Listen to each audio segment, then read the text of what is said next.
Looking around the room, I couldn't help but smile. Jerry deserved this happiness. He'd had a rough couple of years. I was surprised to be here at all. I called him when I got the invitation. "Are you sure about this?" I even asked. He laughed. "Yeah, I'm sure. After all, if it wasn't for you, I never would have found Anna. I owe you a debt of gratitude. If you were any other man, I might be dead or in jail by now. You helped me when the most natural thing in the world would have been to turn away." So I went to his wedding. I even sat at the head table, even though I had no part in the ceremony. His new wife hugged me when we met and whispered in my ear, "He told me about your story, but I'd like to hear it from you. I've never heard anything like it." I smiled as I watched them. He was 42, she was 46, but they acted like teenagers with each other. I wished them the best. I was dancing with the bride when I saw her. I just stopped moving. Anna looked up in confusion and followed my gaze. I tried to pull free, but she gripped my arm with a death grip. "Calm down, please. Don't ruin my wedding," she pleaded.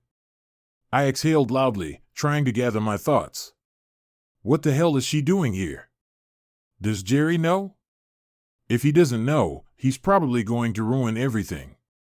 He knows. He really did invite her. He says he did it for you. "Now calm down and let's finish this dance," she said. And so we did. But I was already thinking of just leaving. Jerry was waiting by the table. I looked right into his face. "I can't believe you invited your ex-wife to your wedding. What the hell got into your head?" He shook his head, smiling slightly. "I didn't invite her to the wedding, just the reception. And I invited her for you. Anyway, tonight you're going to sit down and talk to her, at least for a few minutes. I don't want you to do it for me, I want you to do it for you and for her. Neither of you will ever get over it if you don't. But I got to tell you, kid, she really loves you." I sat there pondering, tormented. Jerry and Anna took turns staying with me to make sure I didn't leave. I must have pissed them off with my whining until Anna snapped, "Will you please shut the hell up? For a man who went off to war, you're just a wimp when it comes to her. Pull yourself together, talk to her, get it over with, and then leave if you want to. You're letting us all down, and I want my memories of tonight to not include babysitting a whiny little child masquerading as a big strong man." Then I realized she was right. Plus, she had gotten me drunk on 4 very strong drinks, pretty close together. She chose that exact moment to appear next to me with tears in her eyes and her hand outstretched. "Will you dance with me, please?" I could have been an idiot and yelled at her. I could have sat there and ignored her. I could have gotten up and walked away. I took her hand. We floated out onto the dance floor, her achingly familiar body pressed against mine, and we spun slowly to the song the band was playing. I felt her stagger slightly, and I lowered my gaze to see tears falling onto my jacket. I started to pull away, trying to speak. She brought her hand to my lips. "Please don't talk, just hold me, and let me pretend, if only for a moment, that you still love me." And therein lay the crux of my problem. I really did still love her. So we moved slowly across the dance floor, each immersed in our own memories and thoughts. I went through my mind of all the women I thought I loved, including her, and thought about why she had to be the one I wanted, the one I was going to spend the rest of my life with, only to find out she was never mine. That's why it hurt so much. I hugged her and let the memories continue. I saw it coming, I just didn't believe it. He was about 5 feet 7 inches or 8 inches tall and weighed less than 150. He had to be in his early 40s. I was 31, 6 feet 2 inches, 210, mostly muscle. He rushed toward me, his 2 friends trying to slow him down. I was feeling pretty good, it was Thursday. I had just gotten my paycheck, and my girlfriend was supposed to meet me for drinks and dinner, then order dessert. I got an early start, had a couple of beers while I waited, and chatted with my friends. I didn't know him, had never seen him before in my life. He positioned himself right in front of me. I was wondering what he wanted when I saw his hand move. It started somewhere around his knees, gaining momentum as it moved. I saw his hand clench into a fist, with it moving so slowly that I could tell he had probably never clenched a fist before. I remember thinking that whatever he hit had better be soft, or he would hurt his hand when it hit my eye. I was so engrossed in watching that it didn't occur to me to defend myself. I fell down, and he started trying to kick me. I had been out of the sandbox long enough to let him slip under my protection, but not so long that instinct and training didn't kick in full force. I rolled over and made a leg grab, dropping him to the ground beside me, quickly trapping him in a submissive position. His two buddies tried to jump in, but they were outnumbered and armed, so they enlisted the help of the bartender to pull me off of him. My cousin was the bartender and owner of the place. He saw this cheap shot and just kept polishing the glass he was holding. I regained my normal breathing and pounced on him. "What the hell is wrong with you, man? Do you have some kind of death wish, pouncing on strangers half your age and twice your size? I should tie you in a knot and send you home to your wife with bruises and bumps," I said as he continued to struggle. "Let me go, you low-life bastard. You need a lesson in how to entertain married women." I stared at him, wondering if he was high or just delusional. Shoving him off, I jumped to my feet. "Mister, I'm not trespassing on private property, but if you come back to me, I guarantee you pain. Do you understand me?" Apparently, he didn't understand, because he got up with a yell and a swing. I threw a punch at him, he dropped like a stone and lay there. I looked at his buddies. "Get him out of here. And I think I can say on behalf of the management that he needs to drink somewhere else. Tell him that jumping on younger, stronger, and meaner strangers is a sure way to not live to a ripe old age." They wanted to object, but the bartender interrupted them. Eventually, they brought him out, and we laughed for a few minutes until my date showed up. She saw my bruise starting to appear and went into mother mode. "What's wrong, dear?" she asked. I joked. "Some guy came over and accused me of sleeping with his wife.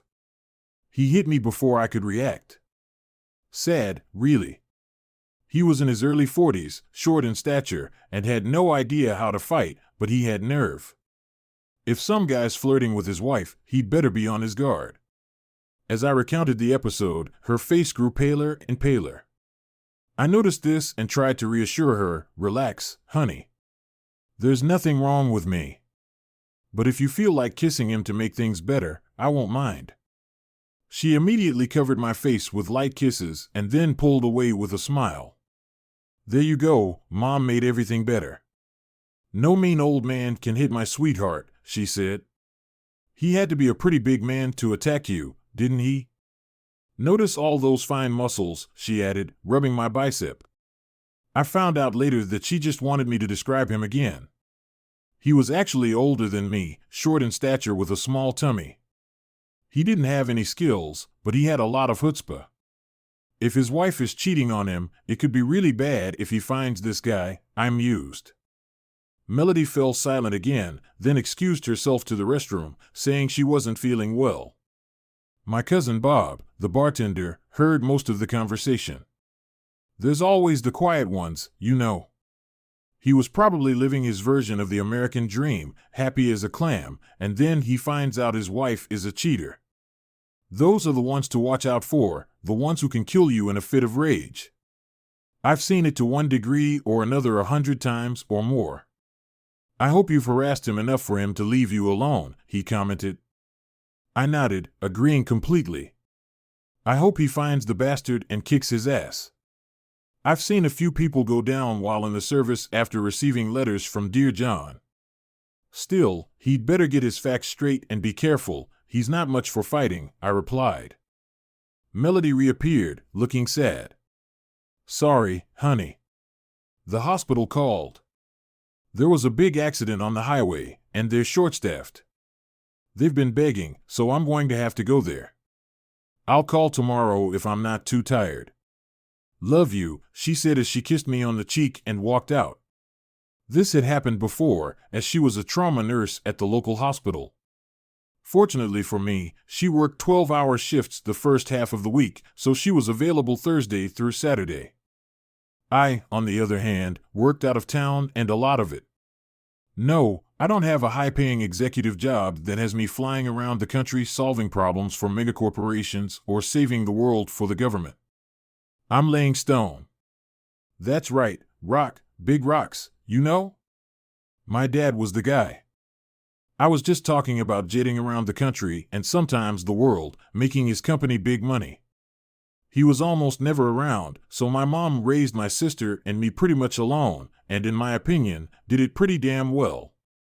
When I was 12, my dad decided he didn't need a middle-aged, middle-class housewife on his hands and traded her in for a newer model. She was heartbroken, but my grandfather, who never liked him, was furious. My father tried to rush the divorce through, depriving him of his medical funds. Dad intervened, spent some of his own money, and found her the second-best divorce attorney in the state, only because the first one was too busy and burned him to the ground. Dad fought until Dad threatened to sue his company for violating the morals clause. His new woman was his assistant at one time. When he saw his meteoric career threatened, he curled up like a cheap tent, and Mom walked out, fragrant as a rose, albeit heartbroken.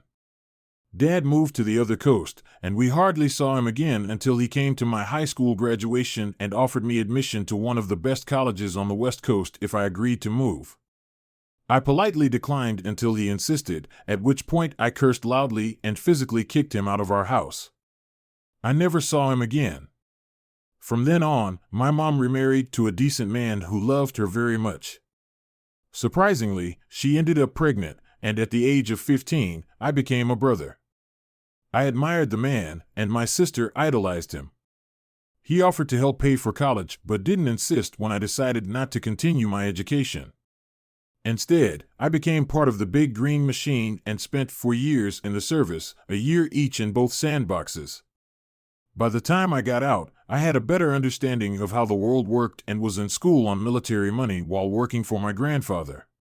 You guessed it, he was a master stonemason, and all he did all his life, even at 62, he had a body that 30-year-old gym rats would kill for.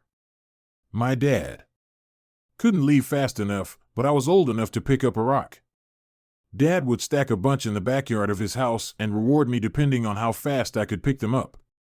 Sometimes I collected them in ways he never intended, but by the time I was 13, they always held up. At 14, I became his apprentice, working summers and after school. If he worked close to home, there was no shortage of stones. In Afghanistan, especially in the unit I served in, and I relaxed by building walls, especially around our positions. When the wall I built saved several lives, including that of our captain, the guys soon became avid helpers. We always had the best fortified positions around. The Afghans were excellent masons, and I learned their techniques, sometimes working alongside them to build schools and hospitals. I learned everything I could from them.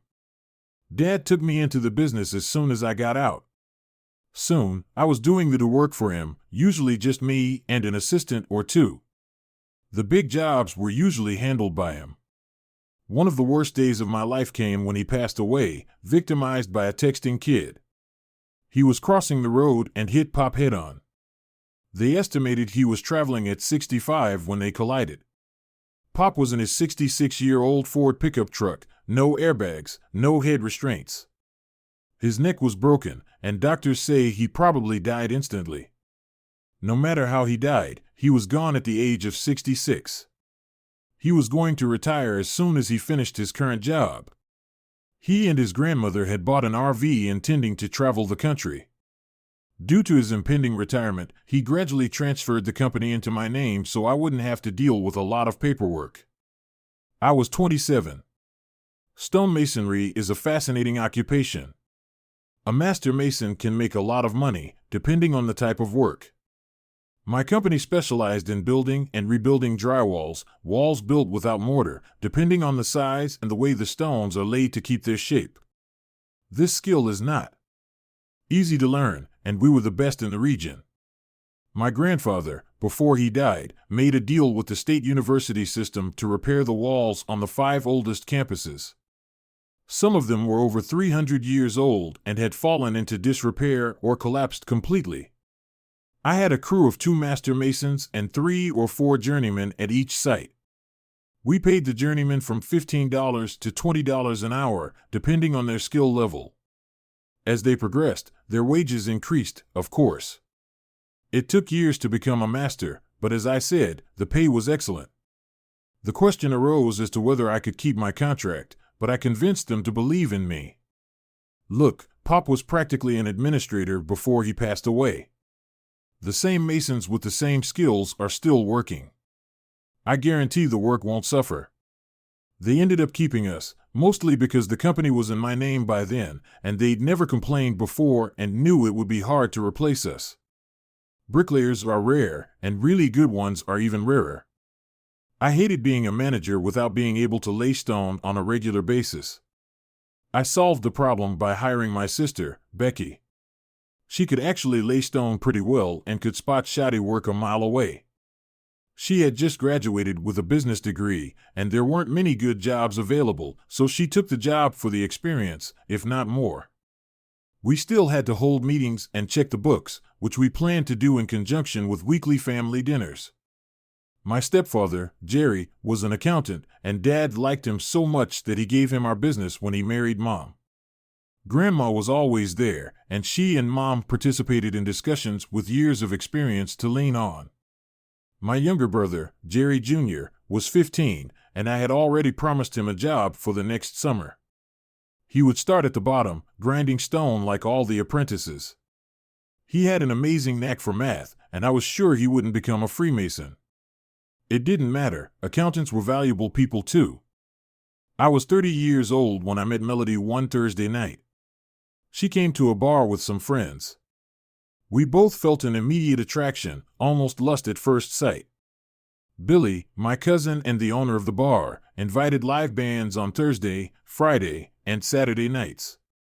The place was a blue-collar joint, so they played mostly country music, and some of it was even good.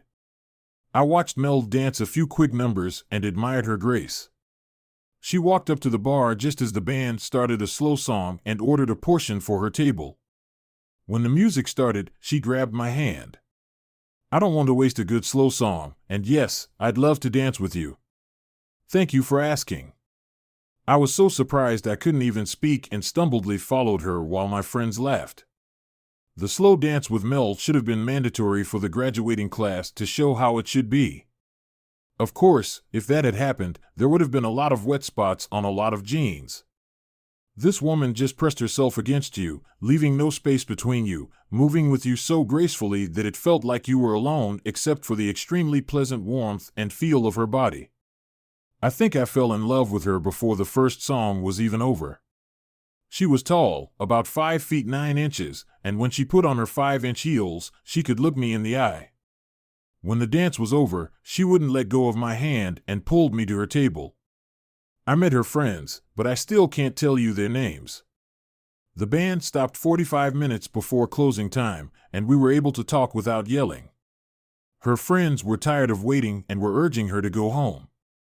Damn it, Mel, kiss the guy. You know you want to. Get his number, and let's go, one of her friends said. And she did. You never forget the first kiss of someone you like. Will you be here tomorrow? She asked, pulling away. I just nodded. Meet me out front at 7:30. Take me somewhere nice for dinner. Bye, and she was gone, leaving traces of her perfume on my body.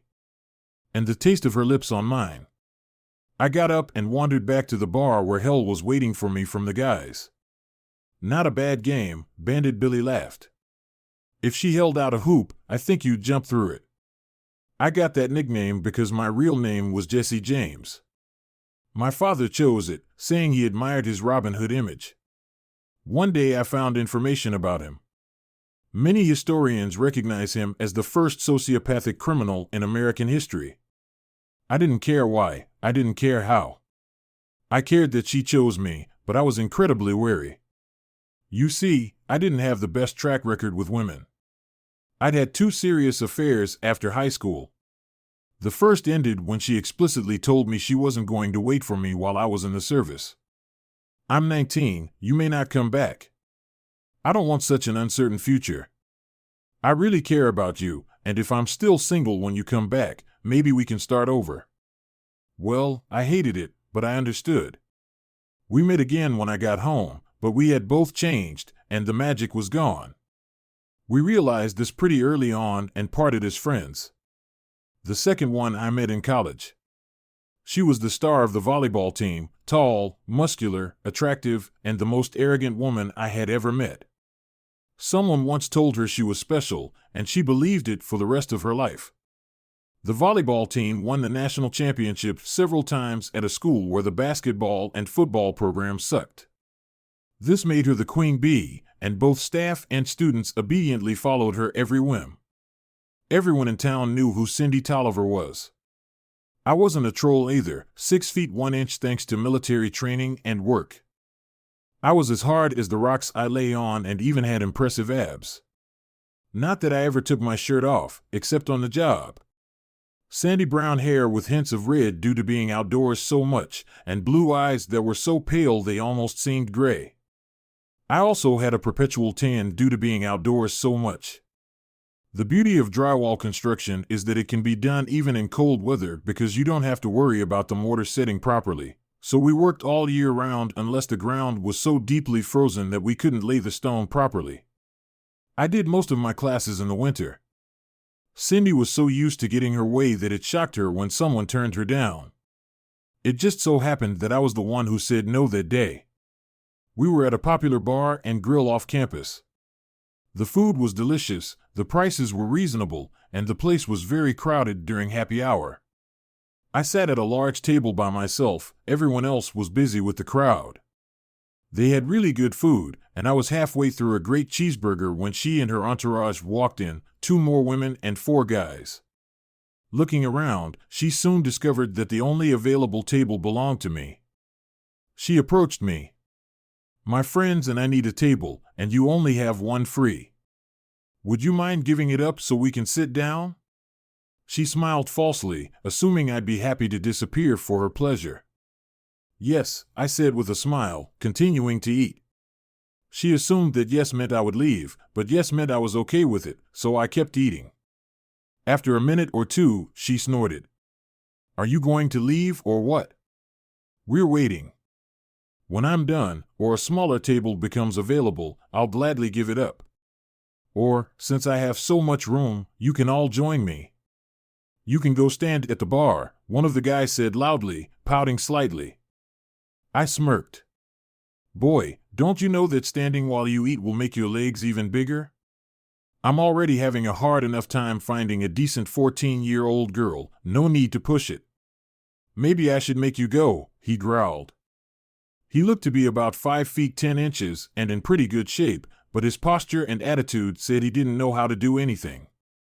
I looked at him for a minute, then took a big sip of tea, ate a few fries, and sighed.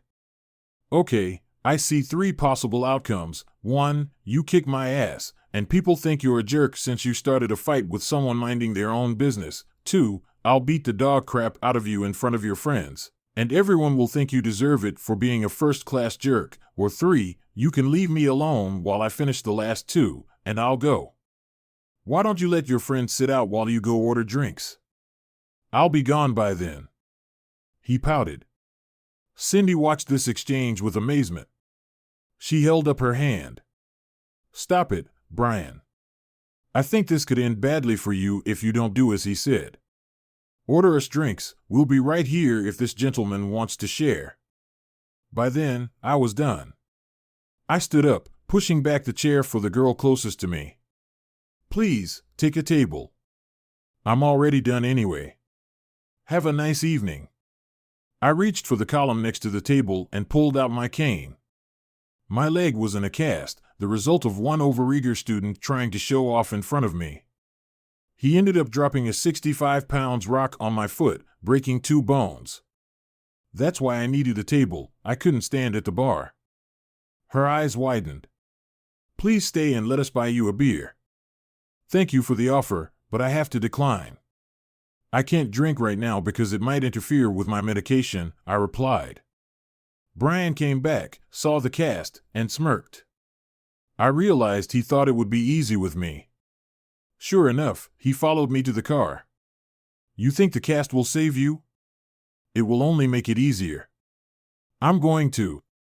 I'd heard enough, so I turned, wrinkling my nose at the sudden movement, and drove the point of my cane right into the soft tissue above his groin. He dropped like a stone, making a sound like a deflating balloon, and wet himself. I turned back to my truck.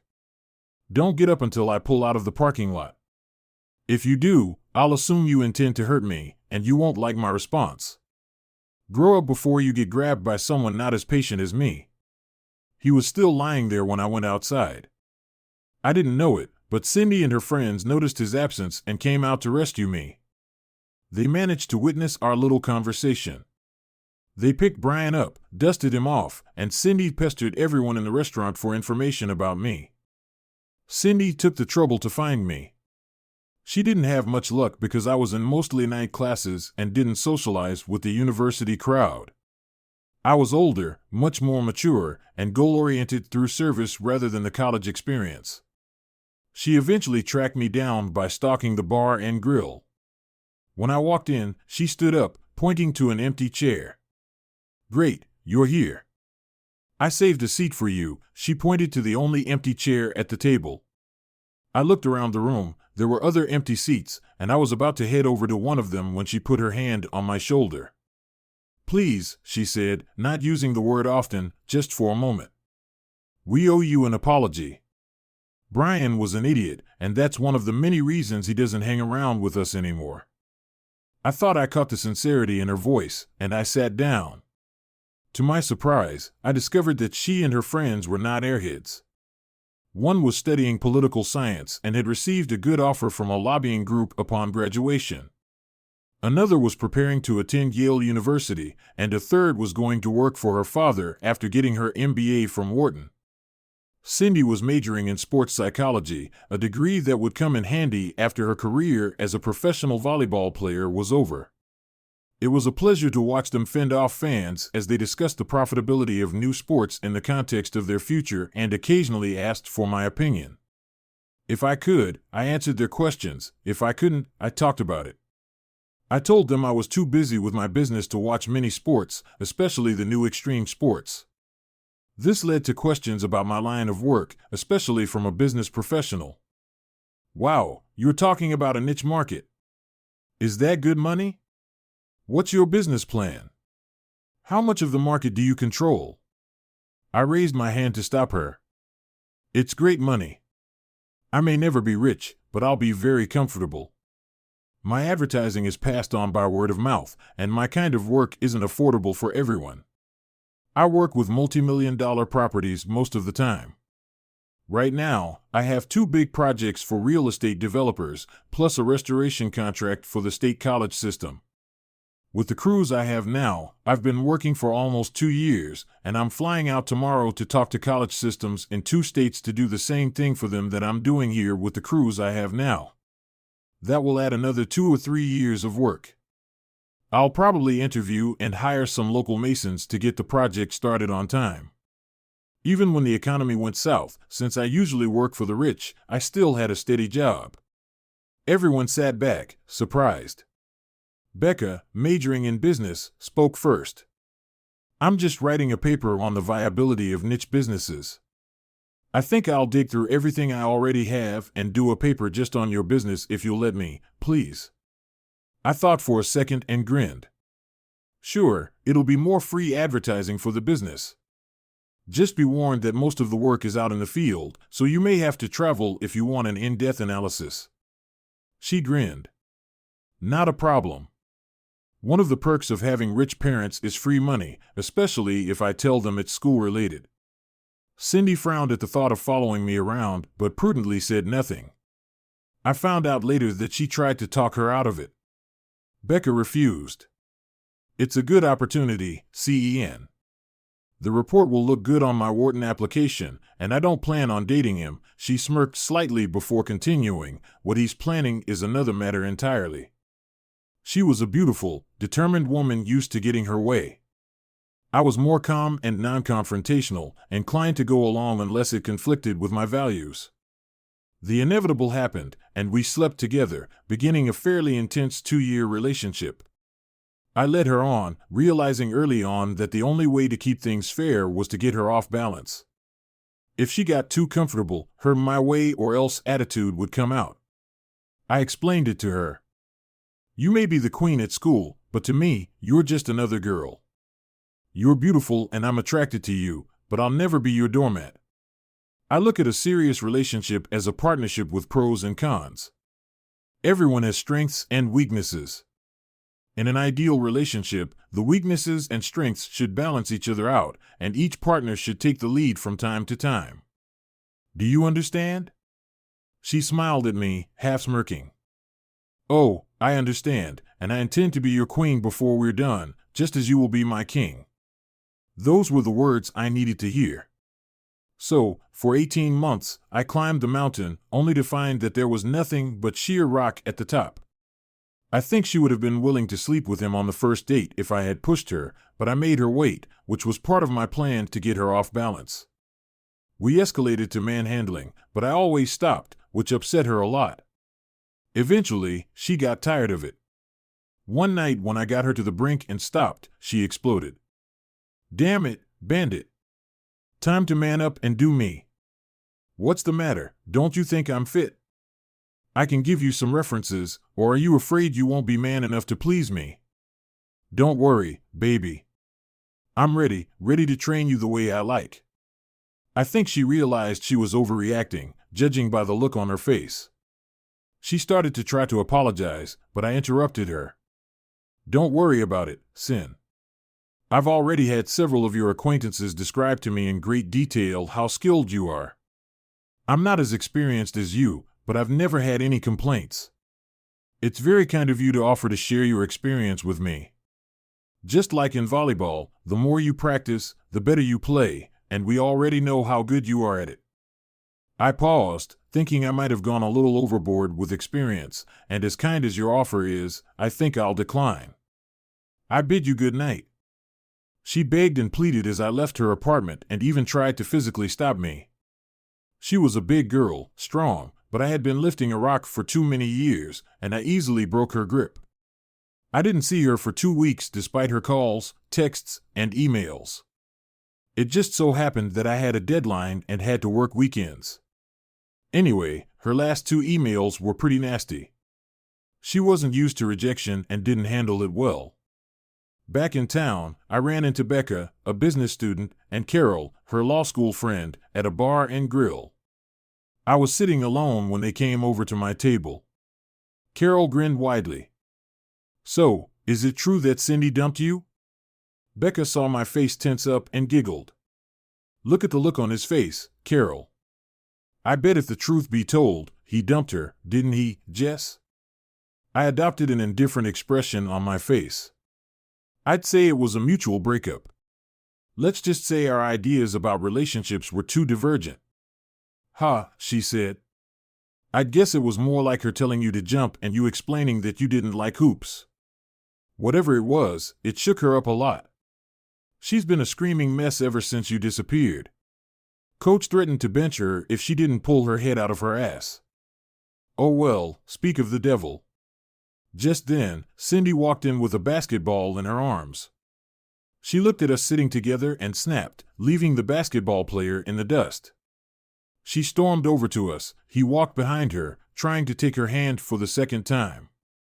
She growled at him, "Let go of me. What part of we're just friends don't you understand?" The look on his face told me that wasn't exactly what she meant. What the hell, Sin?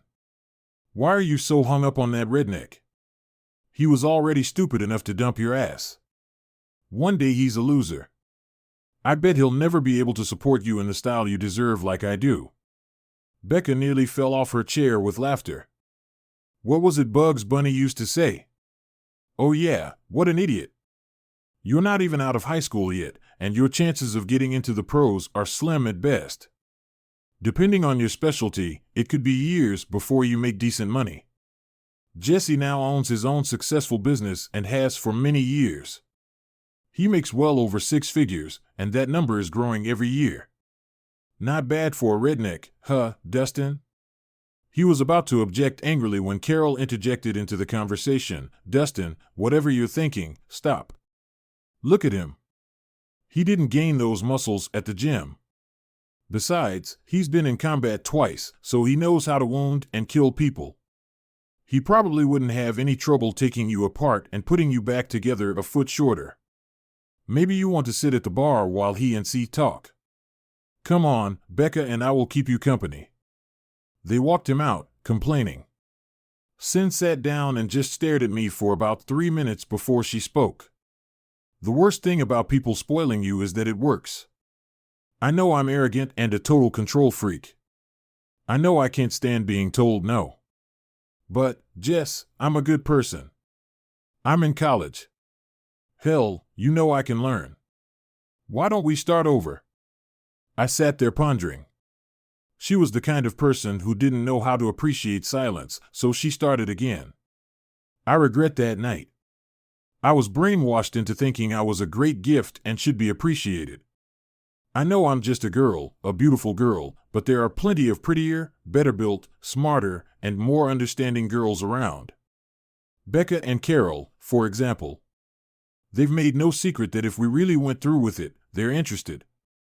But they'll never love you the way I do, Jess. They'll never melt the way I melt when you touch them. If you want to wait, I'll wait.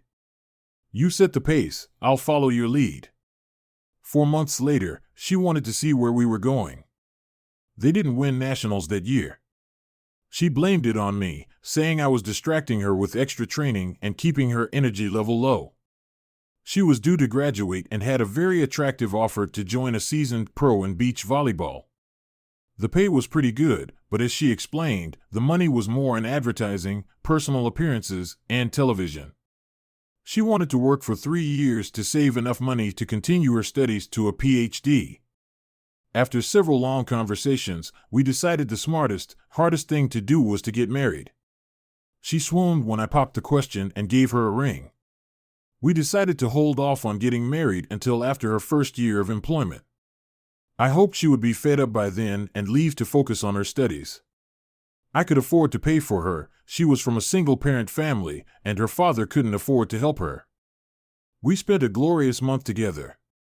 She traveled with me from job to job, getting to know the cities we visited while I worked, and then focused on keeping me exhausted and weak every night. For the first time in my life, I struggled to lift large rocks.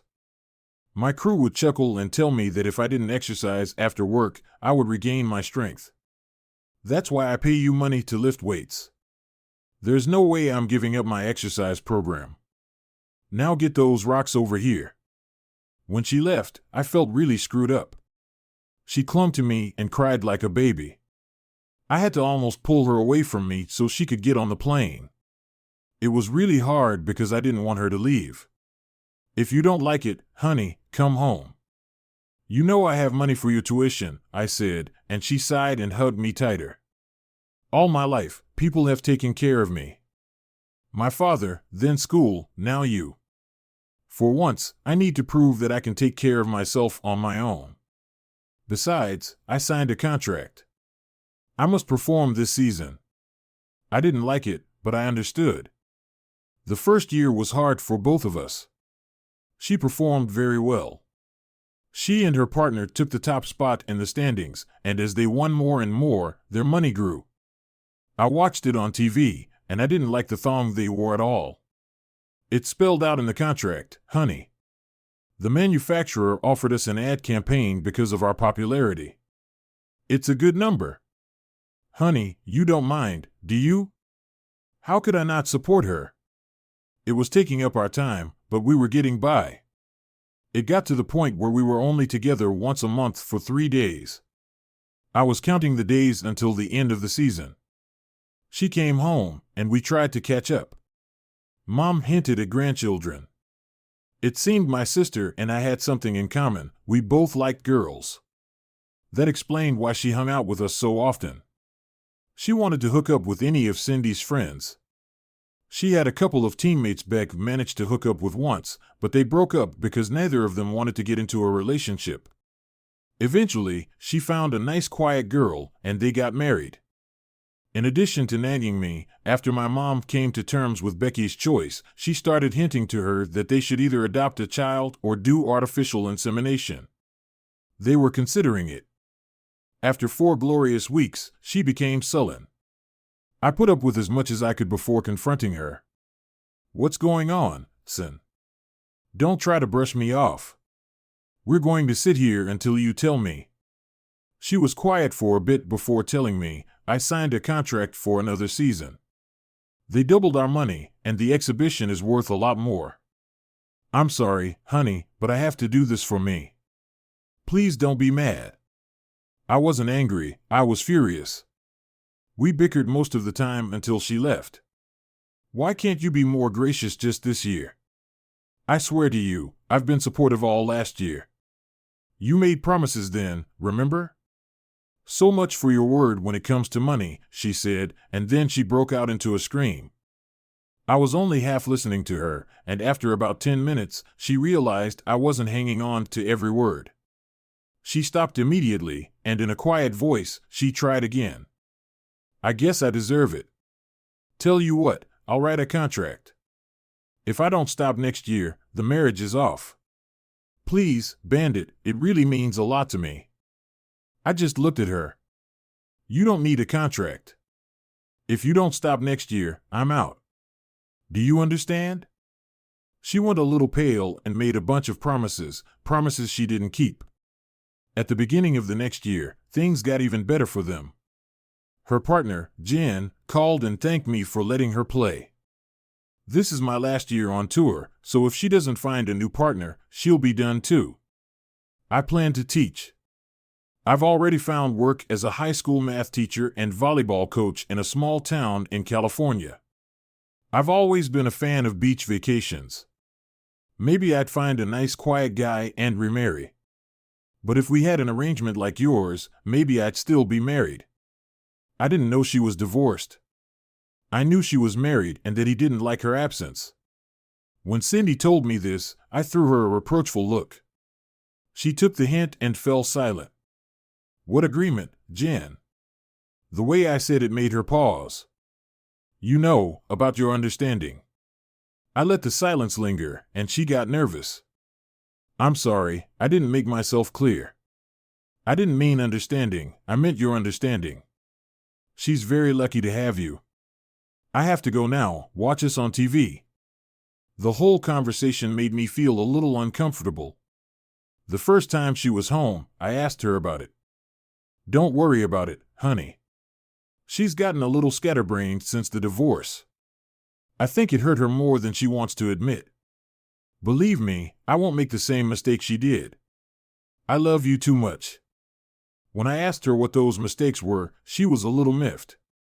I pressed on, and she finally admitted that she had an affair with one of the men on the tour, and her husband found out. "You have my word, honey. I will never hurt you like that. I have too much to lose." She usually called every Monday and Tuesday, but I never heard from her, even though I called and left 6 emails. The next week, I answered her the same way, not picking up the phone once out of the 10 times she called. The next week, she came home unscheduled. Furious after she ranted about me not answering, I told her I was just following her lead. We were both furious, but it ended with me telling her to shove her Spanish boyfriend wherever she wanted. She turned so pale, I thought she was going to pass out. By then, I had already exhausted my limit of communication with her, so I got up and left. 2 days later, she tracked me down at the construction site and begged me on her knees to let her talk. CN kept telling me for 2 days that there was nothing there, and if I was that unhappy, she would never advertise again. She swore on everything she could think of that she would leave for good when the season was over. In hindsight, you could say she was reading from a script, but they were the right words at the right time, and I believed her. She did 2 more shoots, both times with a golfer. It started when I needed tires for my truck, so I went to a dealer in the town I was working in. It took over an hour, and I headed across the street for lunch. After lunch, I had to wait another 10 minutes for them to finish, and I looked at the magazines, casually flipping through them. My interest was piqued by a golf magazine from 2 weeks ago. There was a profile of Juan Pablo showing him on and off the course. In the picture that caught my eye, he was sitting in the bleachers watching a beach volleyball game and then kissing one of the winning players. The article quoted him as saying that he went to every competition his schedule allowed to support his girlfriend. You guessed it, the player was Cindy. I was beyond furious. I would purposely miss her calls and fly to her next match. She and JN always shared a room, and I got there around 7. John opened the door and turned pale when she saw me. Cindy wasn't there. I called her in Jay's presence. She was glad to hear from me. Hi, darling, where have you been? I was beginning to worry that you had replaced me. I could never replace you, honey. Did I catch you at dinner? I heard a noise in the background. Yes, Jan and I are in the hotel dining room. The food is really good. I managed to chat with her for a few minutes while John grew increasingly pale. I hung up the phone and smiled at Jan. Jan, did I ever tell you I was in the military? I was only half listening to her, and after about 10 minutes, she realized I wasn't hanging on to every word. She stopped immediately, and in a quiet voice, she tried again. I guess I deserve it. Tell you what, I'll write a contract. If I don't stop next year, the marriage is off. Please, Bandit, it really means a lot to me. I just looked at her.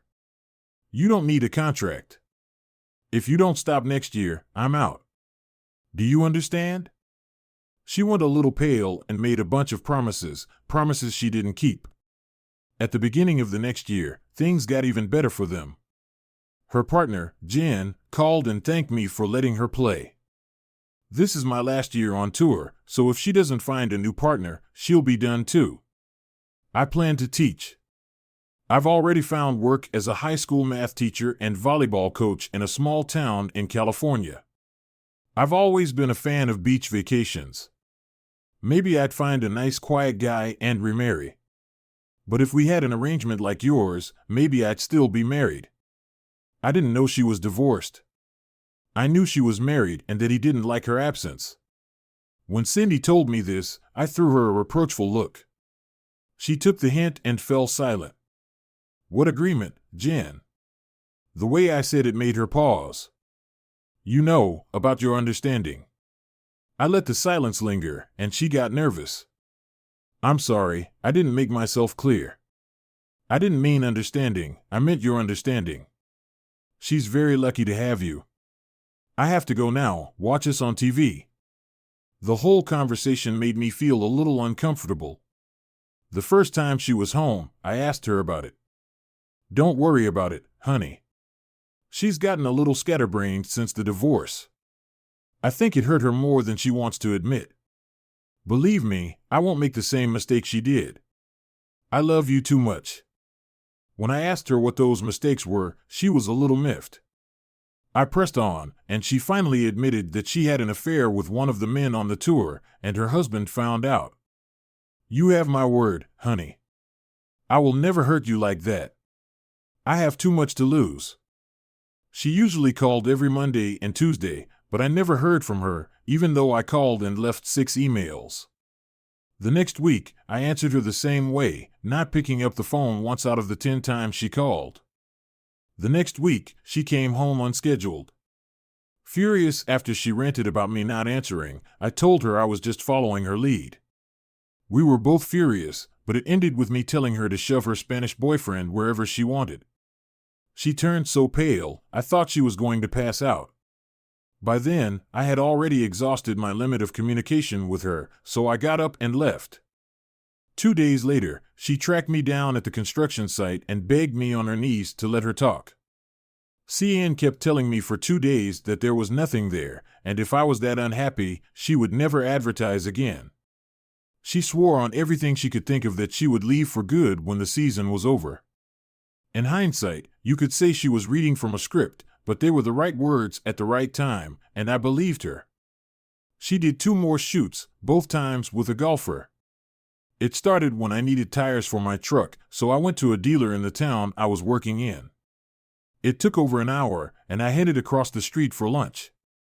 After lunch, I had to wait another 10 minutes for them to finish, and I looked at the magazines, casually flipping through them. My interest was piqued by a golf magazine from 2 weeks ago. There was a profile of Juan Pablo showing him on and off the course. In the picture that caught my eye, he was sitting in the bleachers watching a beach volleyball game and then kissing one of the winning players. The article quoted him as saying that he went to every competition his schedule allowed to support his girlfriend. You guessed it, the player was Cindy. I was beyond furious. I would purposely miss her calls and fly to her next match. She and JN always shared a room, and I got there around 7. John opened the door and turned pale when she saw me. Cindy wasn't there. I called her in Jay's presence. She was glad to hear from me. Hi, darling, where have you been? I was beginning to worry that you had replaced me. I could never replace you, honey. Did I catch you at dinner? I heard a noise in the background. Yes, Jan and I are in the hotel dining room. The food is really good. I managed to chat with her for a few minutes while John grew increasingly pale. I hung up the phone and smiled at Jan. Jan, did I ever tell you I was in the military?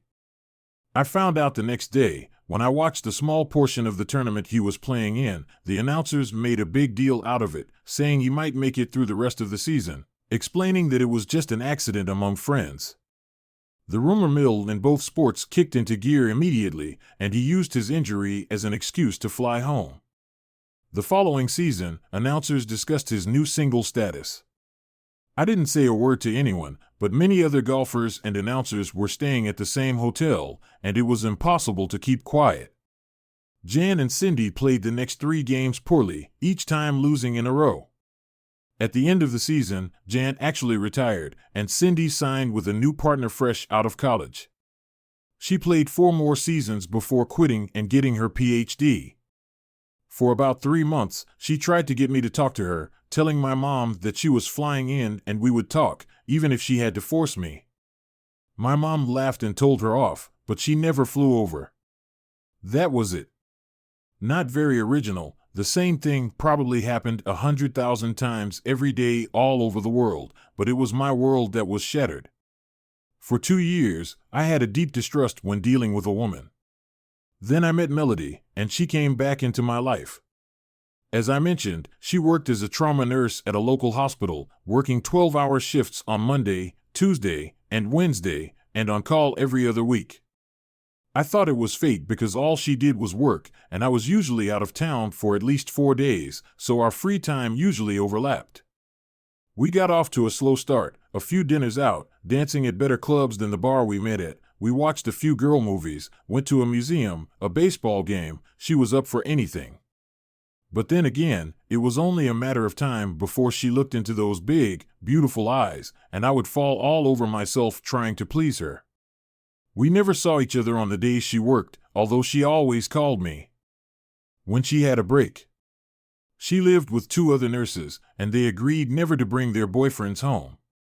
One of us is always working, and the other is usually sleeping, so we keep you out so you don't get distracted. Plus, last year, before we made the rules, one stole a boyfriend while the other was sleeping. I had to replace them both, so no boyfriends, baby. Rules are rules. We were together almost from the time I got home from work until she needed to go home to get ready for work. I got tired of renting motel rooms, so I advertised. I had a lot of contacts in my business, so when I asked people to look out for a house with at least 3 bedrooms on a large lot, I got a good dose of ridicule. Finally, someone got you, didn't they? Good for you. It was a pretty common theme. I would just smile and show them the picture, then the comments would boil down to the phrase, "Lucky bastard." One interior designer judged me, "Idiot.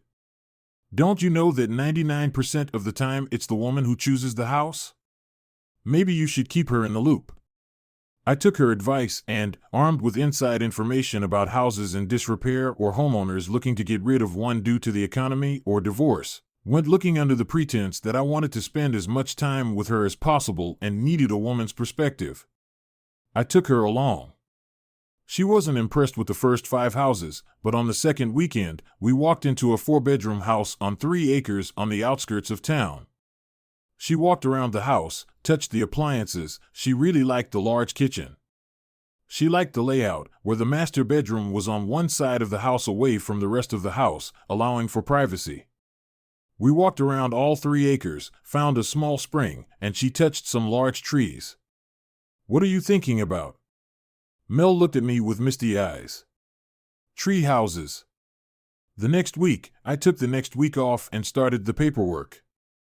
I got a really favorable offer. They had just started the foreclosure process and were happy to avoid the process. The owner had abandoned the house that week, leaving for parts unknown on Friday. We were back at the house again. We took another look at it. I asked her, "Could you be happy living here?" "I'm sure I'd love it." "Why the question?" "Because we bought it on Monday. I need you to pick out some new furniture. Is that okay with you?" Before she could answer, I dropped to my knee. "I hope you like this house. I intend to live in it for a long time.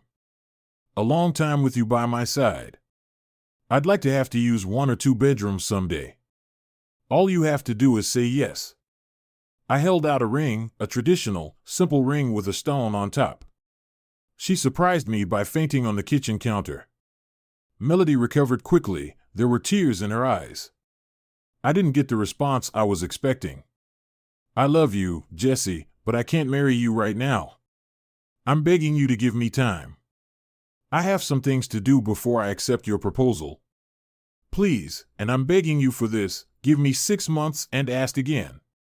That wasn't the answer I was expecting, and I was terribly disappointed. She tried her best to reassure me, to the point of taking me shopping for furniture the next day. She had no preference, just as long as it was sturdy. We bought a bedroom with a California king bed, a sectional sofa, an armchair, and a rocking chair for the living room. I looked at her as she sat in the rocking chair. She grinned. This might come in handy in a year or 2. That simple statement filled me with hope. I gave her a credit card and told her to buy whatever she saw fit. I took Melody to meet the family. Mom and Becky liked her right away. Grandma wasn't as thrilled. My little brother practically drooled over her, and my stepfather just smirked. I took that as a good sign. I arrived the following Friday and went straight to the new house. She had put in a nice dining room and set up a guest room. Her car was parked outside, but I didn't see her. I found her splendidly naked on the California king bed. She slid down the bed and reached for me. "I was going to start without you. I want to christen every piece of furniture, every foot of space in our new home. Next weekend, we'll do the yard." I tried really hard, but all we accomplished that weekend was a bedroom and a dining room table. She laughed, saying she would take pity on me, and we would tackle the guest room and living room the following week. The next weekend, I was sitting at the bar, waiting for her, happier than I'd ever been in my life, when a guy walked in and punched me. When she was gone, I had a few more drinks with friends and headed to my new home early in the morning to wait for the love of my life. 2 gunshots rang out as I walked to my car. They hit the car in 2 places. Still, they were close enough to scare me to death.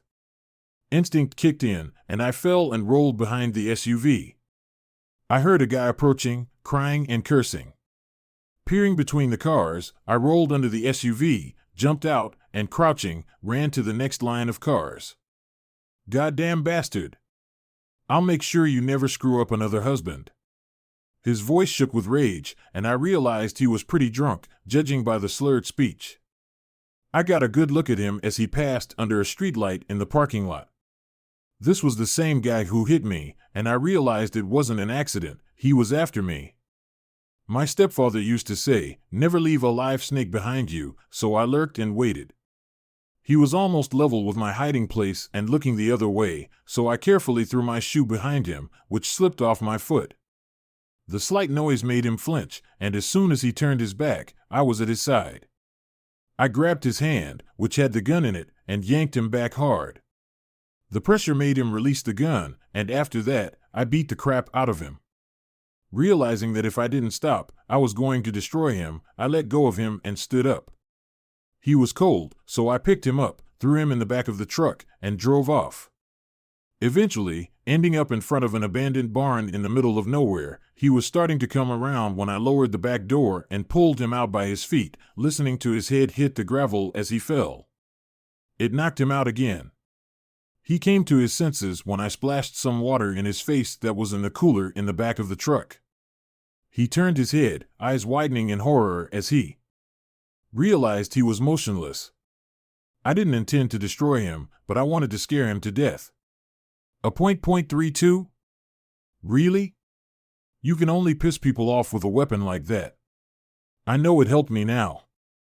22222222222222222. I'm going to talk, and you're going to listen and nod your head. When I'm done, you can talk, and it better be good because right now, I have the urge to shove that bullet up your ass all the way. Now would be a good time to talk. I have to hand it to him, helpless, but he was still looking at me. What do you want me to say?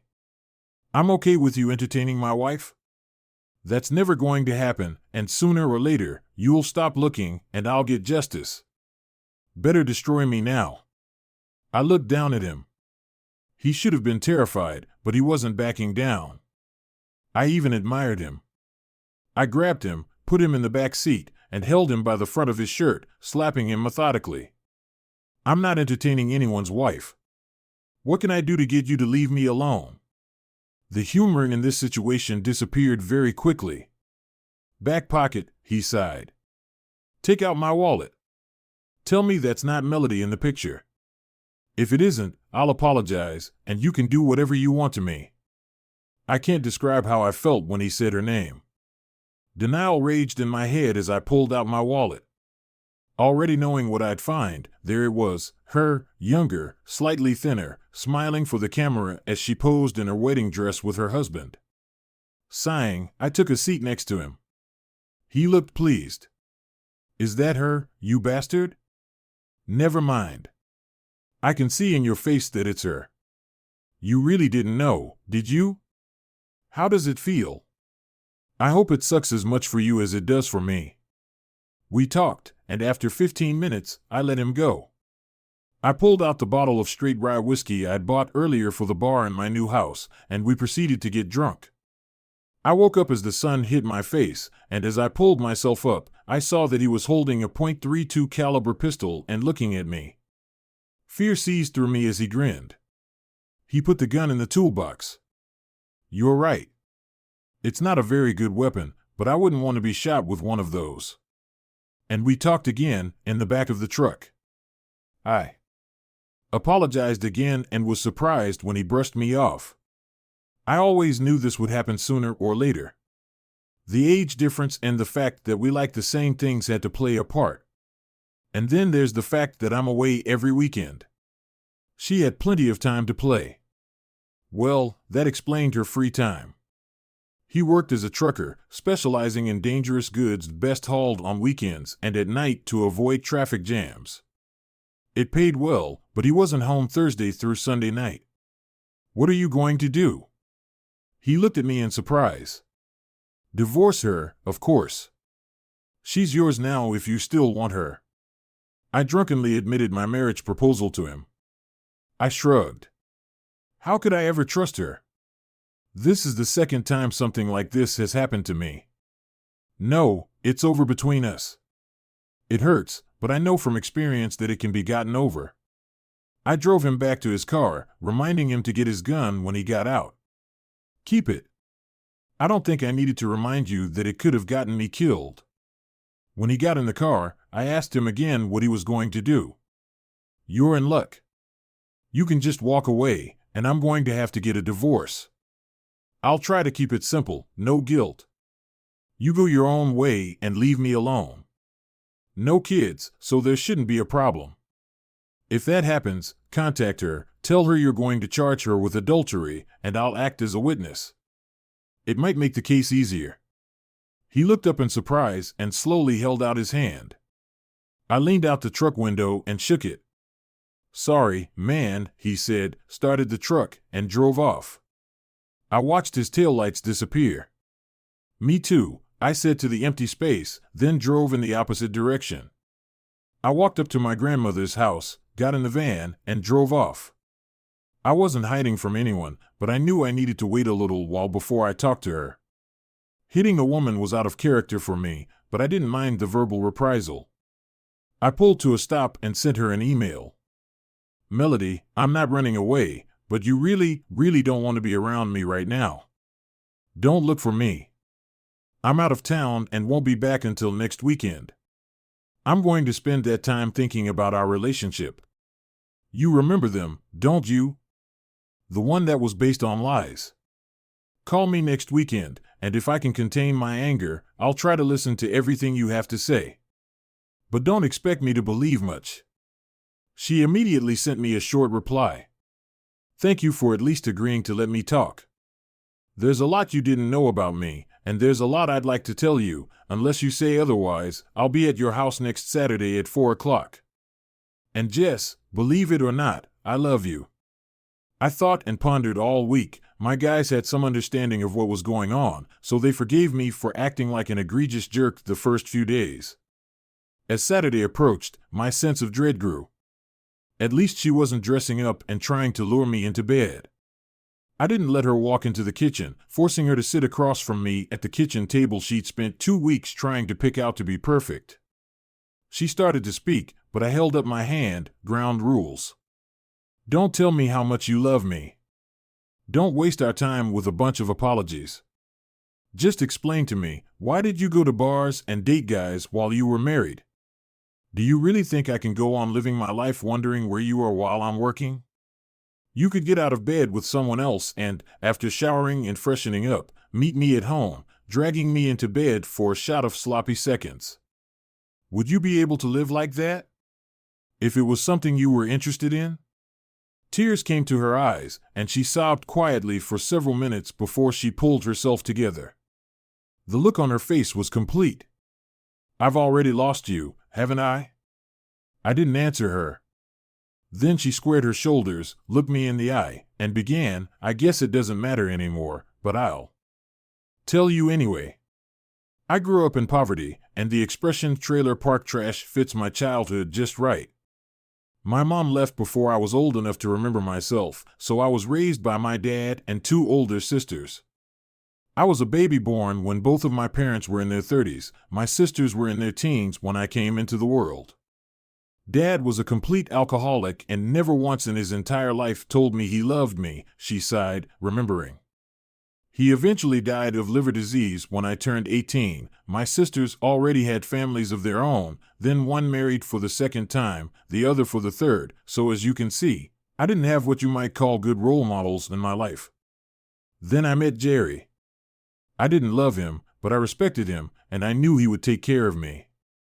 I just knew that eventually it would grow into love. We were doing well until he got that job.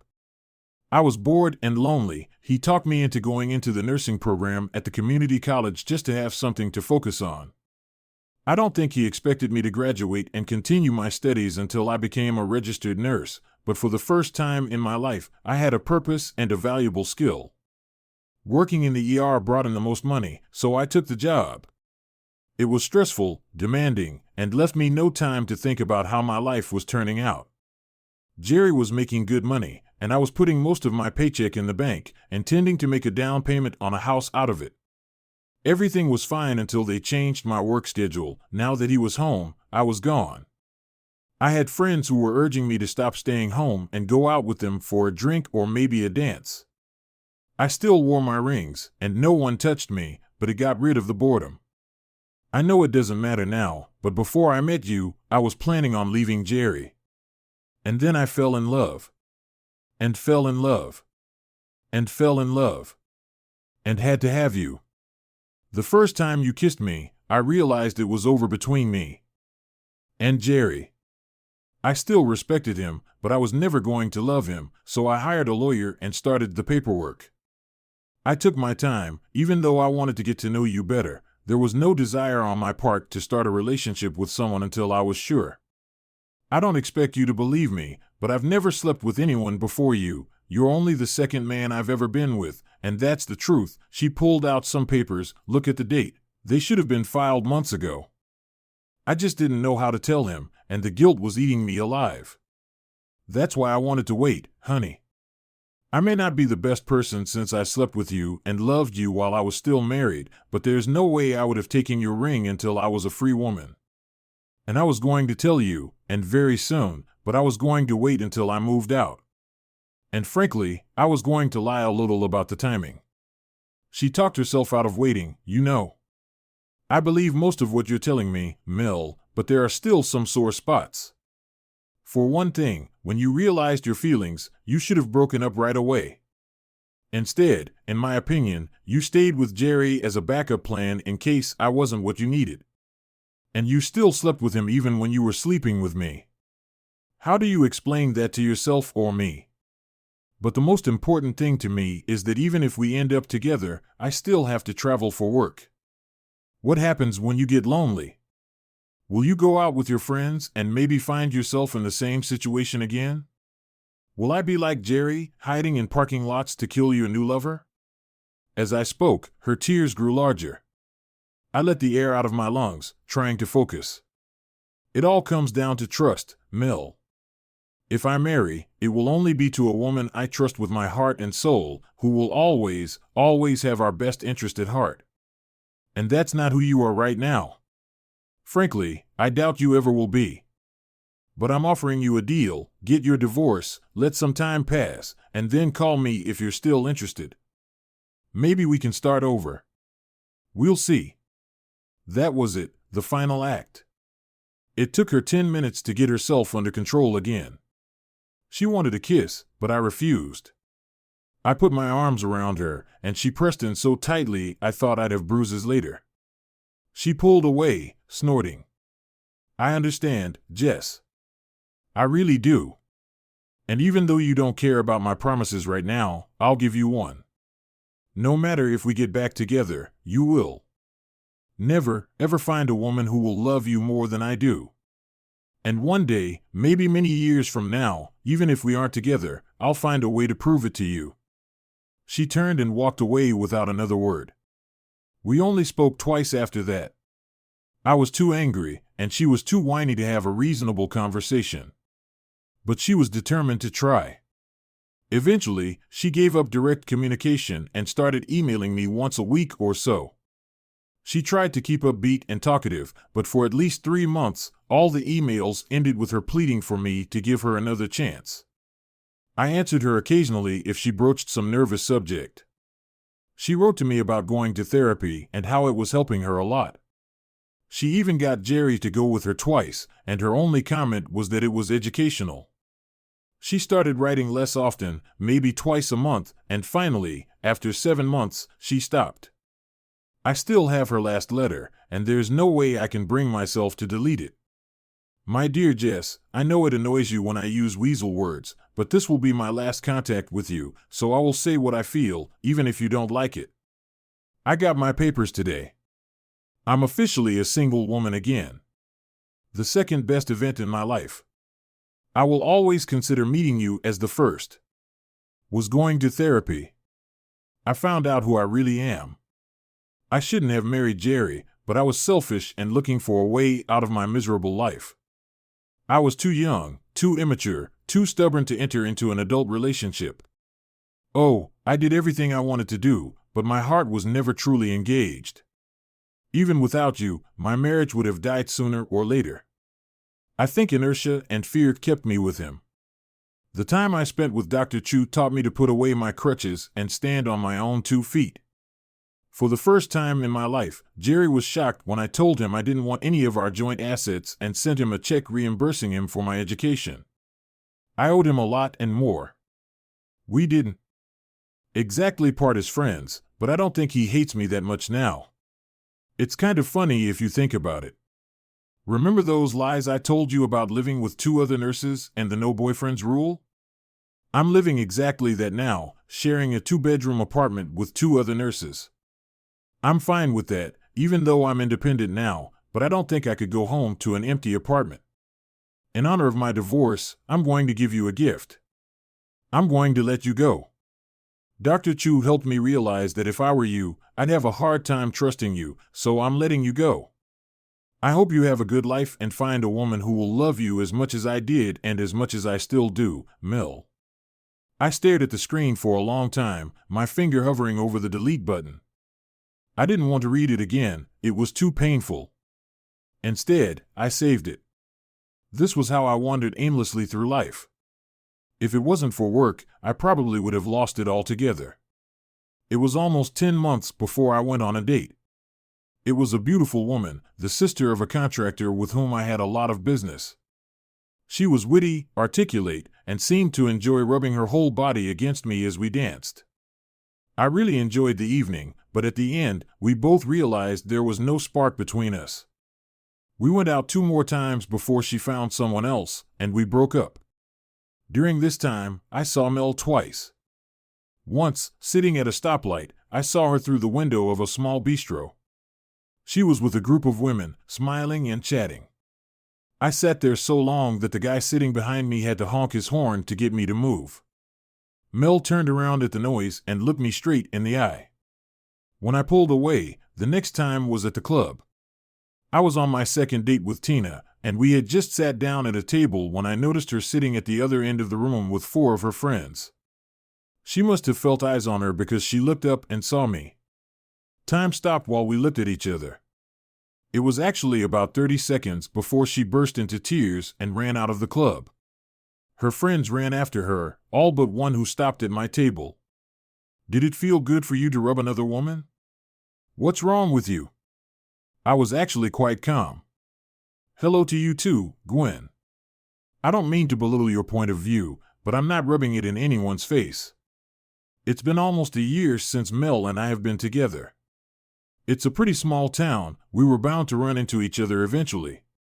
Tell her I'm sorry if I upset her, but it's time for her to move on. Good night, Gwen." I turned back to Tina, ignoring her. She stood there frowning for a few minutes and then walked away muttering jerk under her breath. Tina naturally wanted to know the whole story, so I told her. She looked at me and sighed. "You can tell yourself it's over, but I saw the look on your face when you saw her. Even now when we talk, you're watching the door like a hawk, waiting to see if she'll come back. And she still loves you. Why else would an ex make her cry after almost a year apart? You guys need to clear the air." I paid no attention to her comment. We went out one more time until she met someone she was interested in, and Jerry started going to my cousin's bar. It gave us both the same opportunity. It was the one place Mel never went to again. He really was a good guy. When he and I became friends, the guy started making fun of him for trying to kill me. I told him to back off, he had the truth on his side. If he hadn't been so drunk, he would have been much more accurate, and I would have been just a memory. One evening after a few beers, he suddenly asked me a question. "Do you miss her?" I knew who he was talking about. It was no use trying to with his head every day. He sighed. "Me too, but not every day, just every now and then when I see mutual friends or pass by a place we used to like to visit. I've been involved with her for years, you know. The other day I saw one of her nurse friends, one of the few I liked, and we talked for a few minutes. She said they call Mel none because she doesn't want to date. She blamed it on you, not me. Said that you have spoiled her so badly that she can't bear the thought of intimacy with another man. She also told me that she was going to therapy, which I'm sure you already know. One of her assignments was to write a letter of apology to everyone she had offended. In her letter, she called it cleansing her demons. Do you have anything like that?" I admitted that I did, but didn't elaborate. "Well, I kind of remember the good times too." And then at the end, she stood up, pleaded guilty. Hell, she even gave me back the money I spent on her nursing degree. I hope she finds someone else, someone who treats her well, I hummed. Jerry had gotten lucky the day his divorce became final. One of the dispatchers at his job asked him out. She was a few years older, a military widow with a 14-year-old boy and a 12-year-old girl. They were made for each other, shared the same views, the same beliefs, and he was great with her kids. He was even an assistant coach on the girls' softball team. He went so far as to talk me and my cousin into sponsoring them. We took half the bar, went to a few games, and cheered her on by name, much to her embarrassment. But the hug she gave him was genuine, and he looked so proud you could burst. We were already planning his bachelor party. I was happy for him and sad watching the little girls play, wondering if I would ever be able to be in the stands cheering on my kid. My chances were getting slimmer and slimmer. I was 32, my clock was ticking, so I laid more stone by throwing myself into the business and growing it. However, there comes a point when you can saturate your market. I was taking on more work than we could handle, even after new masons were added. My grandmother and sister used to get on me for it. Let someone else have the contract, Jess. Get to work with what we have. If you don't, our quality will drop, and that's the kiss of death in this field. Think about the Pope. Do you want his life's work to disappear? It made sense. I stopped taking on new work and even handed off a few small projects to competitors. I was confident they would do well. I got my business back on an even keel, but a setback hit me in my personal life. I ran into Becca while still in college when she asked me to come in and offered me a job. She emailed me using her married name, so I was surprised when I saw her. She was a little fatter but still attractive. In addition to being very successful in her career, by her own admission, she had a successful marriage. He was a hot shot with 7 zeros, according to Becky. She held his hand while telling him about it, and it didn't embarrass him in the least. He was probably about 10 years older, and they had just had their first child. Everything they wanted was pretty elaborate, including a small stone cottage designed for play. She wanted it to be built like the Scottish shepherd's cottage she had seen when they were on their honeymoon. We talked, and I agreed to take the contract if I could do it on my own schedule. I took 2 journeymen and 1 foreman and set about erecting the boundary and personal walls. I did all the preliminary work, laid the lines, and selected the stones she wanted, local field stone, which was difficult as there were no local suppliers. I was lucky. I bought some existing walls on the estate and carefully marked each stone so that I could assemble them later on the new site.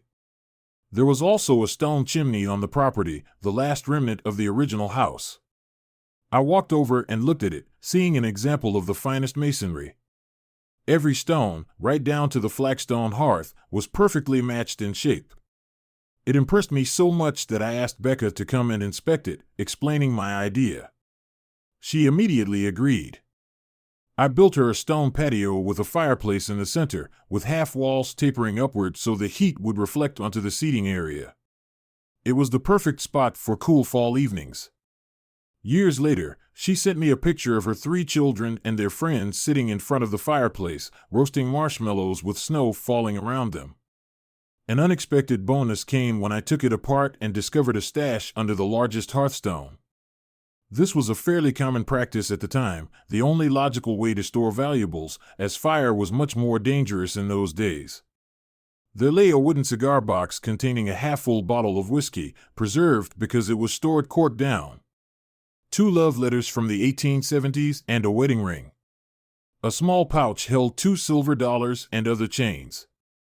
The letters were from his lover, for whom he had bought the ring, but who had died in a fire before they were married. Technically, the ring belonged to me since I had bought it, but I gave it to the heirs who fought over it for a while and then gave it to the local historical society. They wrote about it in the papers, and there was a wave of excavated hearths all over the area. If anyone found anything, they kept quiet. After I finished the project, Becca invited me to a party to show off my work. I went mostly for business reasons. After all, most of their friends were pretty well off. I made a few acquaintances and ended up sitting with Becca while the party ended. I still talk to her from time to time. She said abruptly, and I realized she was talking about Cindy. I hadn't thought of her in years. Without asking me, she pulled out some pictures on her phone. Cindy had cut her hair much shorter than she had in college and had gained probably 30 pounds. It didn't look too bad on her tall figure, but the tone I remembered, long gone. In one of the pictures, she was standing next to a man who was a couple of inches shorter. They had their arms around each other and were smiling at the camera. Her second husband, Becca, said the first one was a complete failure because they both had affairs. She met David a year later when he brought a client to her. They ended up having coffee, then had a date that led to the altar. She, too, was in therapy and told him the truth about her first husband and how she didn't think she was a good wife. After a long engagement, he convinced her that he was willing to take the risk to trust her because he had no choice. He just couldn't imagine life without her. They eloped the next day. It's been just under 2 years, and they are inseparable. I believe she'll make it work this time. I think I surprised her when I told her I was happy for her. I thought about it later and decided that I really was happy for her. Apparently, it had taken her years to get herself in shape, and I hoped it was worth the wait. As for me, I stopped going on dates, trying to figure myself out. I couldn't afford to get involved with anyone when Melody's ghost still loomed before my eyes. On a whim, I sent her an email. Mel, I just want you to know that I wasn't trying to make some kind of statement when I saw you at the club. I had no intention of hurting you or making you feel uncomfortable. It was pure accident. I had no idea you were there. If it's any consolation, it ruined my evening too. Jess. She replied to me the next day. I'm sorry I ruined your evening. I had no right to. I know it's over between us. I know we'll never be together. I just can't stop loving you. I've given up trying. Time is supposed to heal you, but all it does is made me miss you even more. I got an offer from another hospital, far enough away that I won't run into you. I think I'll take the job and start fresh.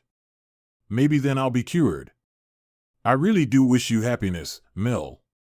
P.S. If you ever want to talk, just text. I wondered. We didn't see each other that often, but if moving would help her, I'd be all for it. Maybe then one of us would be happy. And here we were, swaying to the music.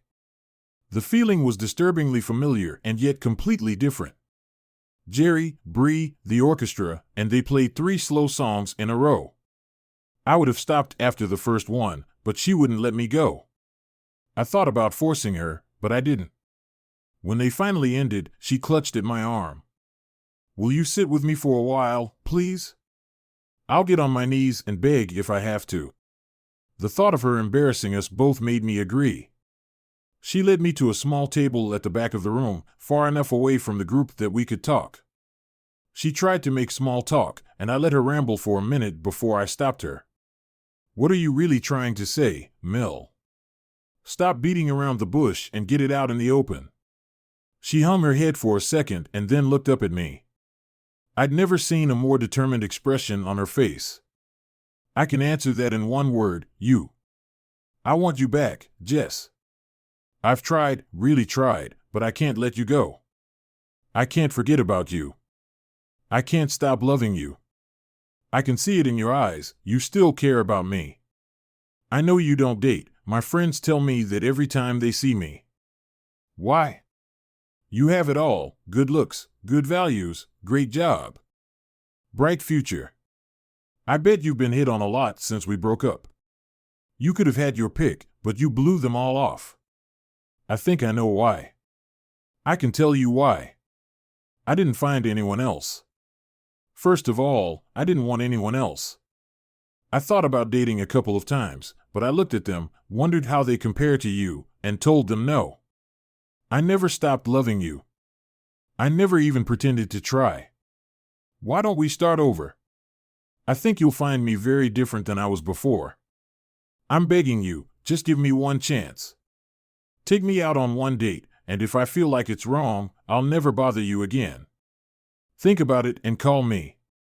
My number's still the same. Thank you for listening and thank you for the dance. It means a lot to me. She jumped up and kissed me on the cheek, then left. I watched as she talked to Jerry and Anna, hugged both of them, and then disappeared out the door. Jerry came over and sat down. Well, what? Don't act like an idiot. Are you going to give her another chance? You have to, you deserve it. I looked at him like he just turned green and spoke a foreign language. He only sighed, "That's up to you." Another thing I wanted to tell you earlier, since the day she met you, she hasn't had anything else with me. She apologized for that in her letter. She said she had contracted something at work and that it would be 6 months before she could do it again, and she had to get tested to make sure she was free of the disease. I should have been angry about that, but by the time she told me, I had forgotten about it. I guess deep down I never loved her either, not the way I should have loved her. Now, go ahead and congratulate us one more time before we leave Niagara Falls. Can you believe it? I wanted somewhere warm, and she wanted it. I have a feeling that whatever Anna wants, she'll get. She wanted me, and she got me. She's the one who insisted I bring you both here. She can be very persuasive. I like that. I thought about it for about 2 weeks. A neighboring town had Friday night concerts in the summer on the lawn of the old courthouse. Blues, folk, rock, and country to lighten things up that weekend. A blues duo, a man and a woman with the catchy name Freeman Feel Bad Jr. and Sweet Thing, were performing. I had heard them before, and they were very good. I called Mel and asked if she wanted to attend. There was a long silence. I thought she had hung up, then I heard a quiet yes that sounded like a sob, and she left. It seemed like a safe choice, surrounded by a lot of people. There was no chance of getting in too deep somewhere. I didn't even bother picking her up. We met at the playground. I got there early and picked a good spot, setting up chairs in advance. She showed up right on time at the place where we agreed to meet. She didn't notice me at first, and I stared at her for a while. She was wearing a pale yellow sundress, her long curls glistening against the setting sun. The sight took my breath away. Her smile blossomed when she saw me. She rushed toward me about to hug me, but stopped. Instead, she shyly touched my hand. We walked around the square until the show started, window shopping and people watching. I bought 2 glasses of red wine, which I knew she liked to sip while we listened. The duo was very good, professional. The guy was older, in his early 40s, and she looked to be a little over 30. Their voices blended very well, and he was a slide virtuoso. Their banter between songs was humorous, and their song selection had something for everyone. We laughed at the humorous ones, but when the guy sang a song about a woman cheating on him, you could hear the anguish in his voice. Mel tensed up and looked at me, blushing. The next song, a duet about rekindling romance, brought a smile to her face. By 9, the concert was over. She stood while I cleaned up the chairs and looked at me longingly. "Thank you for tonight, Jesse. It's not over yet, unless you want it to end. I'm starving. Do you want to eat pizza at Yan's?" Tears glistened as she took my hand. It was one of our favorite restaurants when we were together. Yannis was located on the square and offered Greek and Italian cuisine. On concert nights, they stayed open for another hour and did a pretty good business. I did the stonework in his outdoor dining area. Yanni personally served us without even letting us order. "Ah, yum lovers, I'm afraid you've forgotten your old friend. It's good to see you again." "One pizza from Yen, right away," he said. A large pizza, half of which was filled with anchovies, mine, and the other half with mushrooms, hers. We ate and put the leftovers in a box. I walked her to her car. "Thanks for the evening, Mel. I had fun." She had been holding my hand since we left the restaurant. Before I could say anything else, she hugged me tightly, kissed me on the cheek, and jumped into the car. I stood and watched her taillights disappear and wondered what it all meant. We went out 2 more times, a silly romantic movie that gave her an excuse to take my hand and snuggle up to me while she sniffled, then a day at the local fair. She made me walk with her through all the exhibits, admiring the canned goods and pastries, laughing at the exotic vegetables. She froze in front of a huge display of quilts, a dozen or more from traditional to modern, all works of fabric art. Tears came to my eyes again, and a memory came over me, one evening as we were getting cozy in my new home. She showed me a picture of a quilt in one of her magazines. I've always wanted to learn how to do that, I said. Why?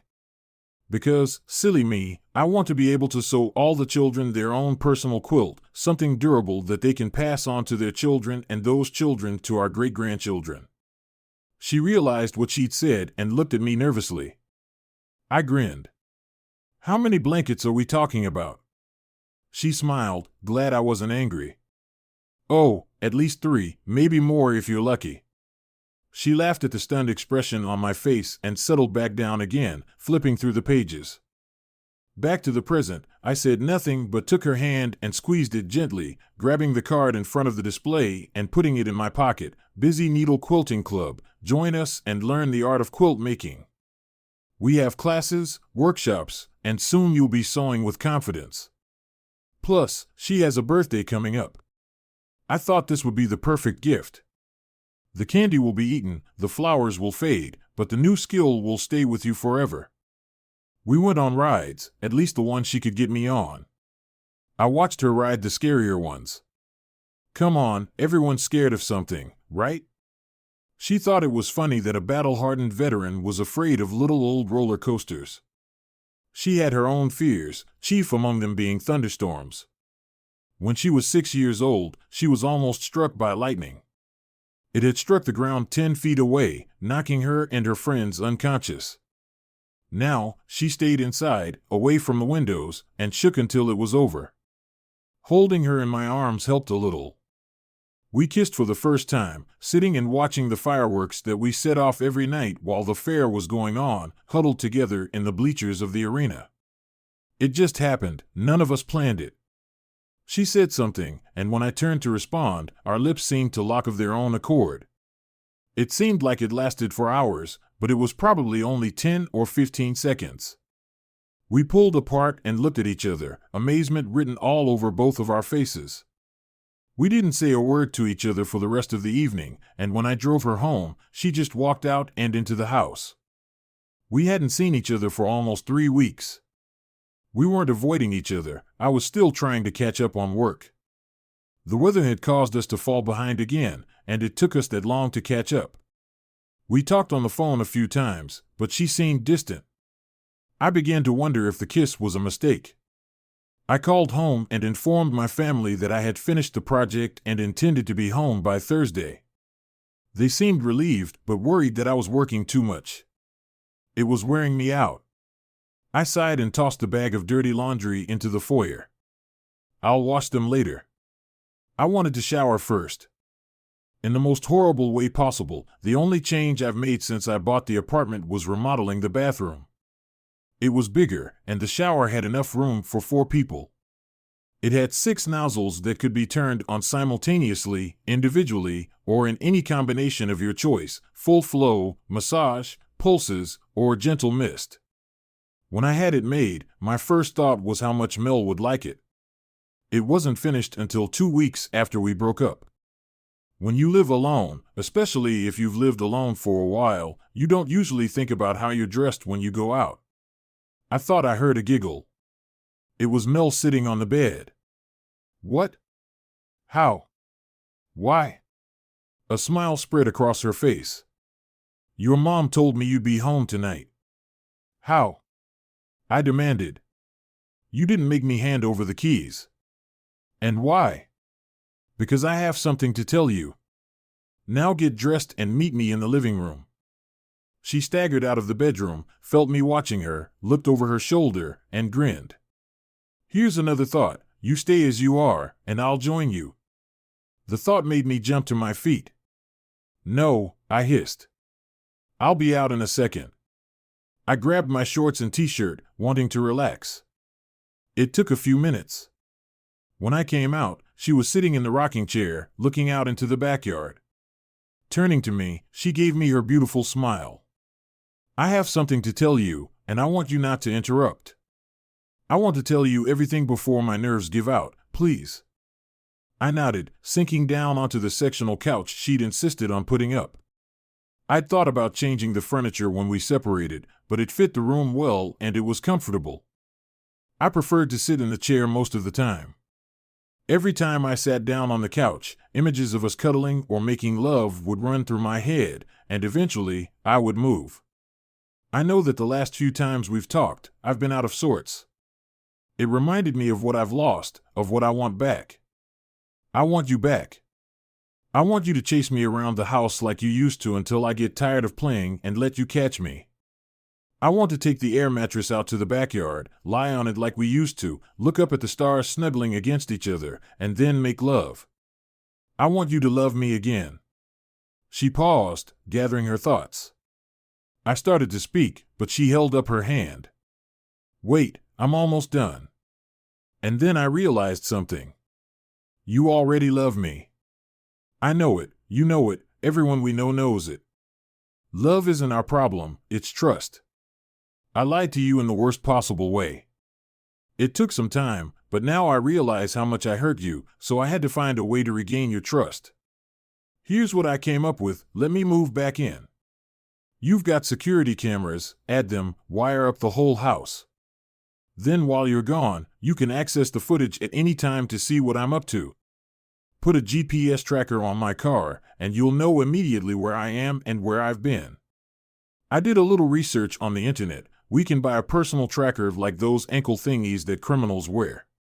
This model is a bracelet. Again, you'll immediately see where I am at all times. She lowered her eyes, a deep blush appearing on her face. If that's not enough, I'll wear a chastity belt. They make them, I've checked. You can lock me up when you leave and release me when you come home. I'll do all this just to prove you can trust me. Wow, I said. Obviously, Mel had thought this through carefully. Unfortunately, she missed one thing. I explained it to her as gently as possible. First, let me thank you for thinking about how we can be together again, for being willing to do all the things you described. But it's never going to work. Tears came to my eyes, and I held up my hand as she tried to speak. It's my turn, hear me out. All the things you're willing to do are things you don't need to do.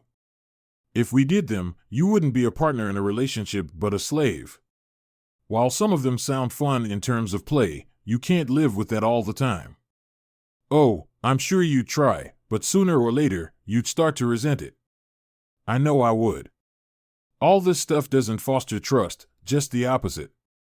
If I have to put so much effort into it, it only reinforces the idea that you can't be trusted. I can't live like this. Deep down, you know all of this. The tears flowed freely. She stood up and crept toward the door. I caught her and pulled her to me on the couch. She buried her head in my shoulder and cried for a few minutes. So it's over then? Quite the opposite, baby. I think it's just beginning. What you did today, what you were willing to do, takes a lot of courage. That's what makes me think we can make it work. So let's take our time, build on what we've done, okay? She looked up and smiled. She reminded me of the sun peeking out after a big thunderstorm. Really? Yes, honey, really. The next morning, I was going to take her to breakfast and then to her apartment to get clothes. She was working double shifts today to help a friend. Then she was going back to the house for the weekend. I met her roommates and understood why she said she was thinking about moving.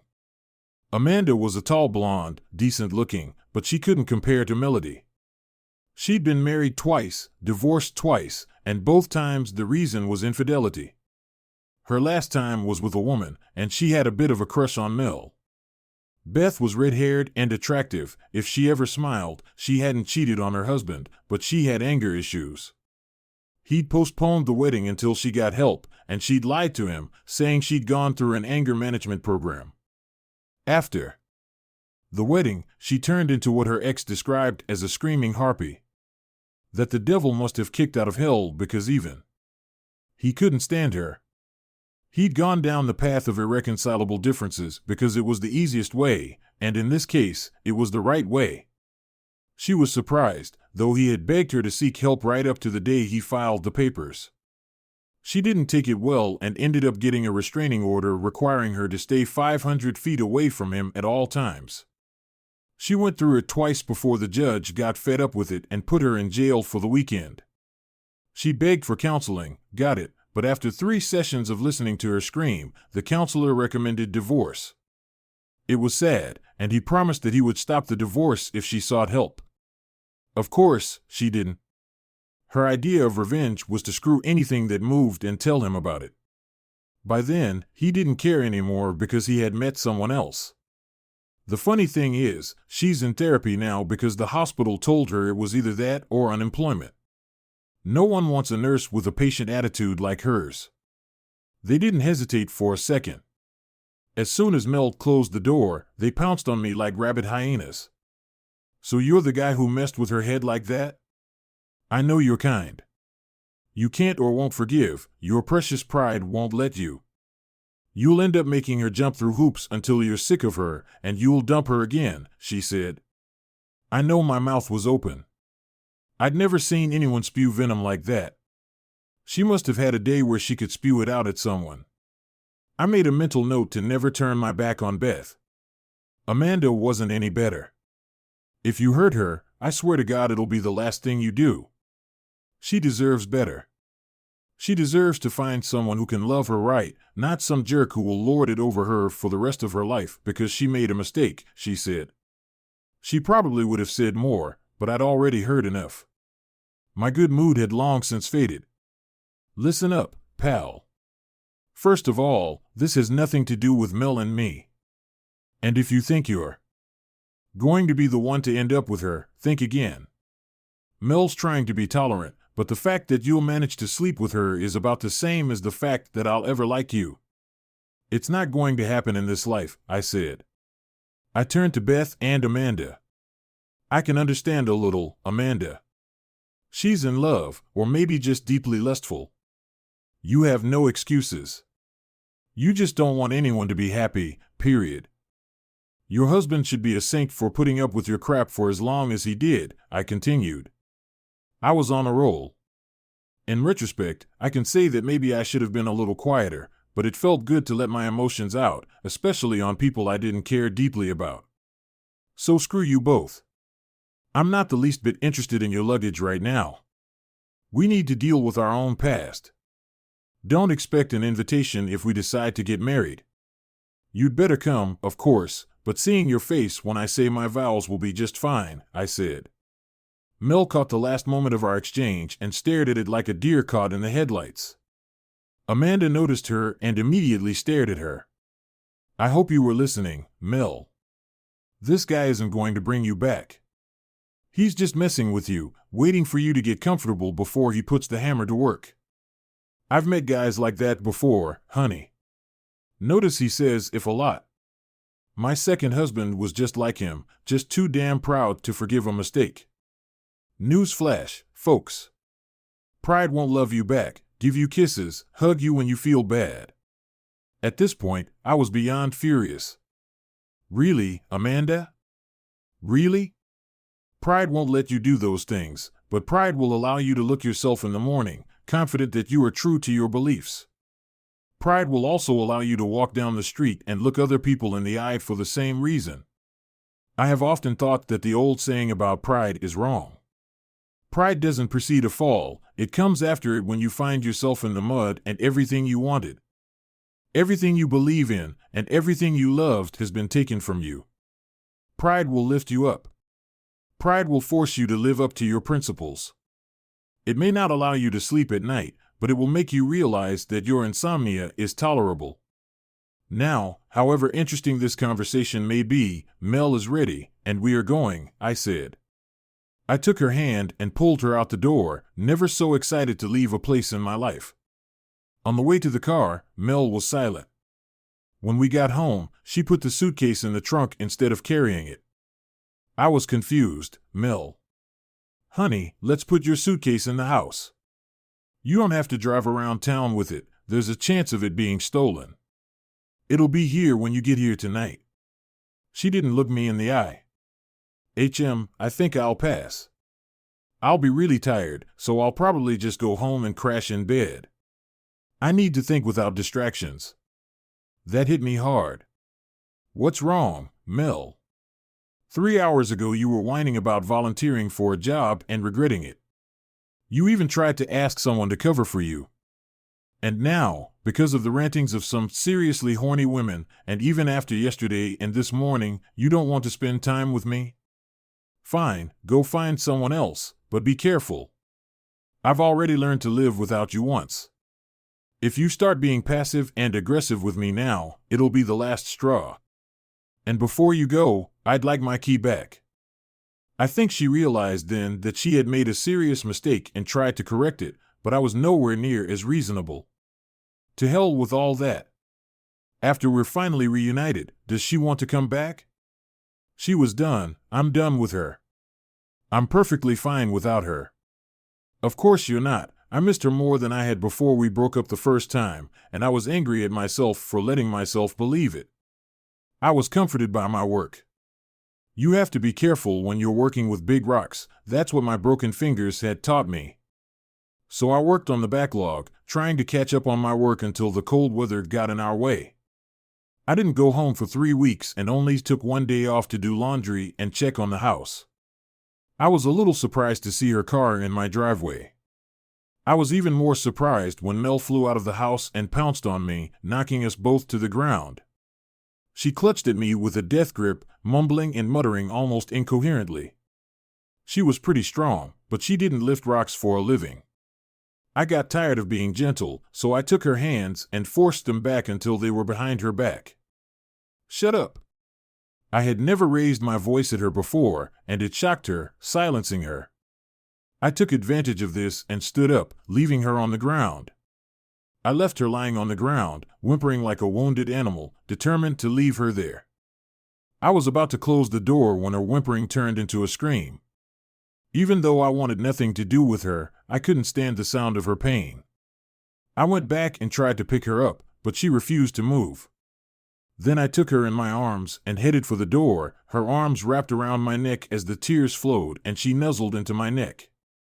I lowered her to the couch, not very gently, and went to get some water. Drink, I said, sitting her upright. She drank the water and stared at me with her huge eyes. How did you get here?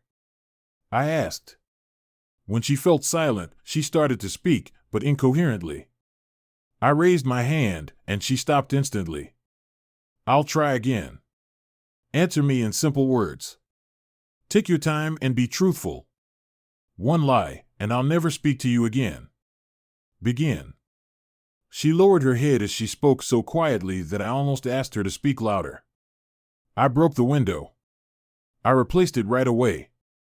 I knew where you kept the spare keys, and I used them that night. I came home after I finished my shift, had a terrible fight with Amanda and Beth, and they kicked me out. I could have gone to a motel, but I ran here like a wounded animal because I was a wounded animal, destroyed by my own actions. I just wanted to be near you, to beg you to help me get your love back. You weren't here, and you didn't respond to the texts, messages, and emails I left for you. I felt safe here, so I stayed, waiting for you to come home. If you want me to leave, I'll leave. She looked utterly destroyed. Kicking her out would be like beating a puppy. Well, not right now. I still have some things to think about, and for that, I'm going to need your help. Order a pizza, I'm starving. I'll be back after my shower. Her eyes lit up with hope, but my gaze dimmed a bit when I stepped out of the shower, dressed in sweatpants. I noticed she was fresher, with minimal makeup, hair neatly tied back in a ponytail. She looked younger that way. I was saved from talking by the appearance of the pizza, which Mel grabbed and dragged into the kitchen.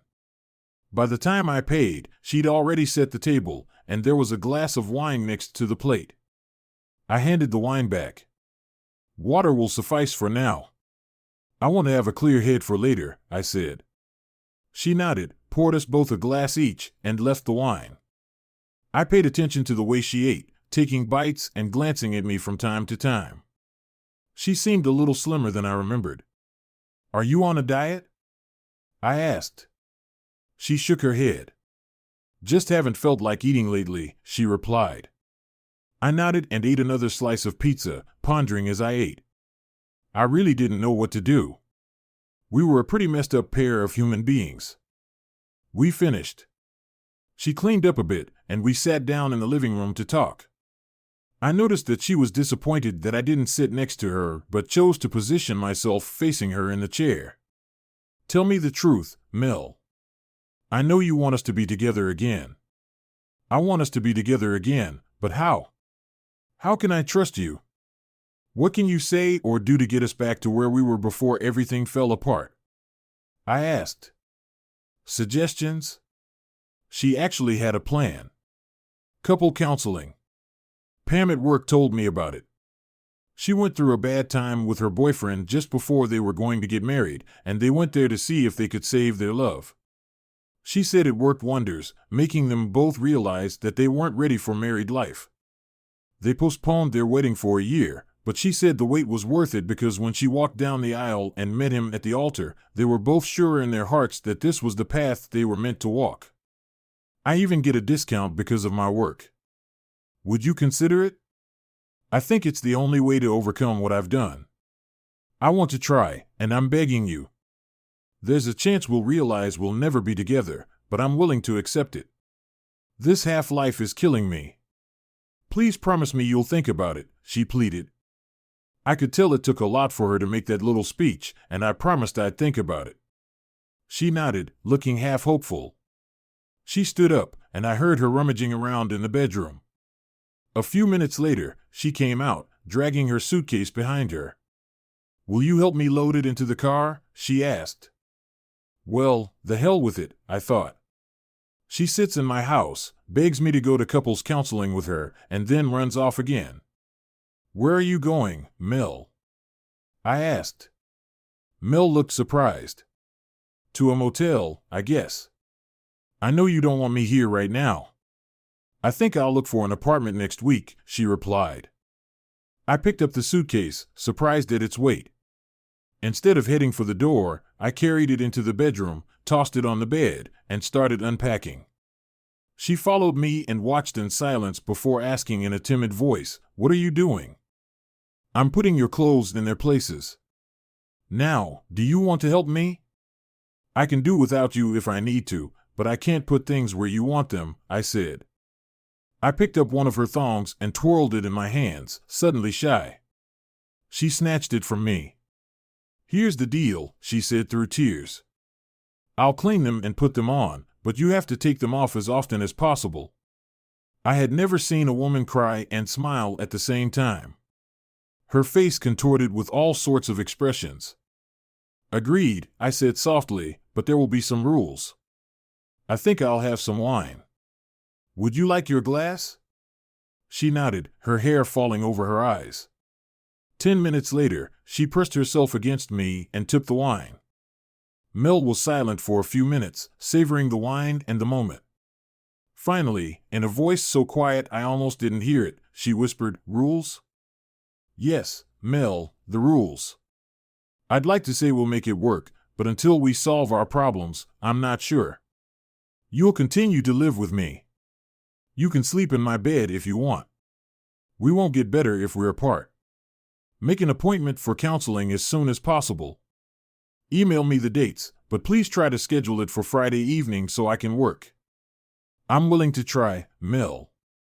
You know I love you more than anything in the world, but I need to know in my heart that I can trust you completely in the future.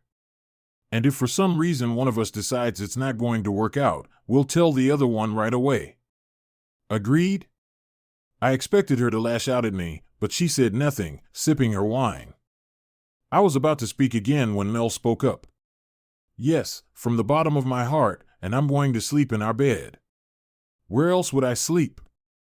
In return, I want a few things from you. I want you to loosen up your work enough to spend more than one day with me. I want your absolute promise that unless there is a natural disaster or cataclysmic event, you will attend all sessions. Promise me." I was about to reply when she raised her hand. "And one more thing. I want you to try to think of a way I can prove how much I love you and that I will always be faithful to you. Whatever it is, I will do it.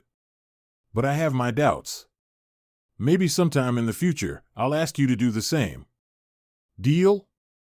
"Deal," I said. We didn't make love that night. it just felt wrong somehow. I lay awake, pondering, wondering if we were finally on the right path to happiness. I justified my words. On Fridays, I worked half days or not at all, so I could be home during my sessions. The counselor was a man, which surprised me. I would have bet good money that she would choose a woman. As it turned out, she chose him because he had the highest success rate in helping couples work through their problems than anyone else in his practice. I liked this guy. He was calm, relaxed, and told me he liked to keep the drama to a minimum. We had one session each before going together. At each one, he asked what outcome we were hoping for. Our answers were very similar. He was calm but didn't procrastinate, and often Mel would cry before the session was over. I didn't cry, but he pushed my buttons skillfully enough to make me want to punch him a couple of times. He got Mel to admit what I suspected. She stayed with Jerry, especially early in our relationship, as a security blanket in case I turned out not to be who she thought I was. When she realized she wanted me, she started the divorce process but didn't file for it. She reasoned that until I proposed to her, she wasn't sure how I felt. I said that was nonsense, and the counselor agreed with me. Is that really true, Melanie? In the 6 months that you were dating, especially after you started staying with him on weekends, you didn't feel sure that he loved you? Even if you denied your ex while you were dating Jesse, you still shared a bed, cuddled, exchanged caresses, and when he left, you did the same thing with Jesse. Yes, you divorced, but only after you were caught. She almost shouted out her answer, surprising us both. You think I don't know what I did? I betrayed them both, and I ruined every chance at happiness I ever had. She calmed down a little and snorted. I don't think that's necessarily true, Melanie, or you two wouldn't be here right now. However, I do think we've gone as far as we can in these sessions. We both looked at him in surprise. But we're not healed yet, exclaimed Melanie. No, we're not healed, but you've gone as far as you could with my help. You're both obviously still deeply in love with each other. That was easy to determine. You want to stay together to find the happiness you both desperately desire. That goes without saying. It all comes down to trust. Can Jesse trust you? I hope so. Does he trust you now? No. It's the same with you. You're not sure he can survive what you did, and that at some point, he might want revenge. You both need to make a decision soon about whether the work and pain you're both going through is worth it to resolve your issues. I can't do that. I don't have a magic wand to wave over you and declare you are cured. I can only wish you luck and say this: I think if you can find the grace of each other, you will never regret it, and if you can't, well, you need to suffer the loss and walk away. I wish you all the luck in the world. We ended up outside his office and looked at each other in surprise. Melanie said, "What do we do next?" I didn't have an answer. We tried to move forward for 3 months. We would have days of happiness, and then something would trigger in one of us, and life would get stressful for a day or so. We would quickly become frustrated, and cracks would appear. I thought about her often while I was at work. She would call me every night, which I looked forward to, and then send pictures of her at our house, proving she was there. It got tiresome quickly enough. I said to her one night, "Stop sending me pictures and stop locking yourself in the house every night. It's driving us both crazy. Get out of the house once in a while, have dinner with friends, even go out for drinks with people you work with. I will assume that you are an adult who has made a mistake and learned from it. If I don't, it won't matter anymore, will it?" I think she got the point. A few days later, she went to the movies with her best friend. She liked horror movies, which I had absolutely no interest in. She called me the next night to tell me how much fun she'd had before moving on to a serious relationship. "Thank you, sweetheart, for loving me and for trusting me," I gasped.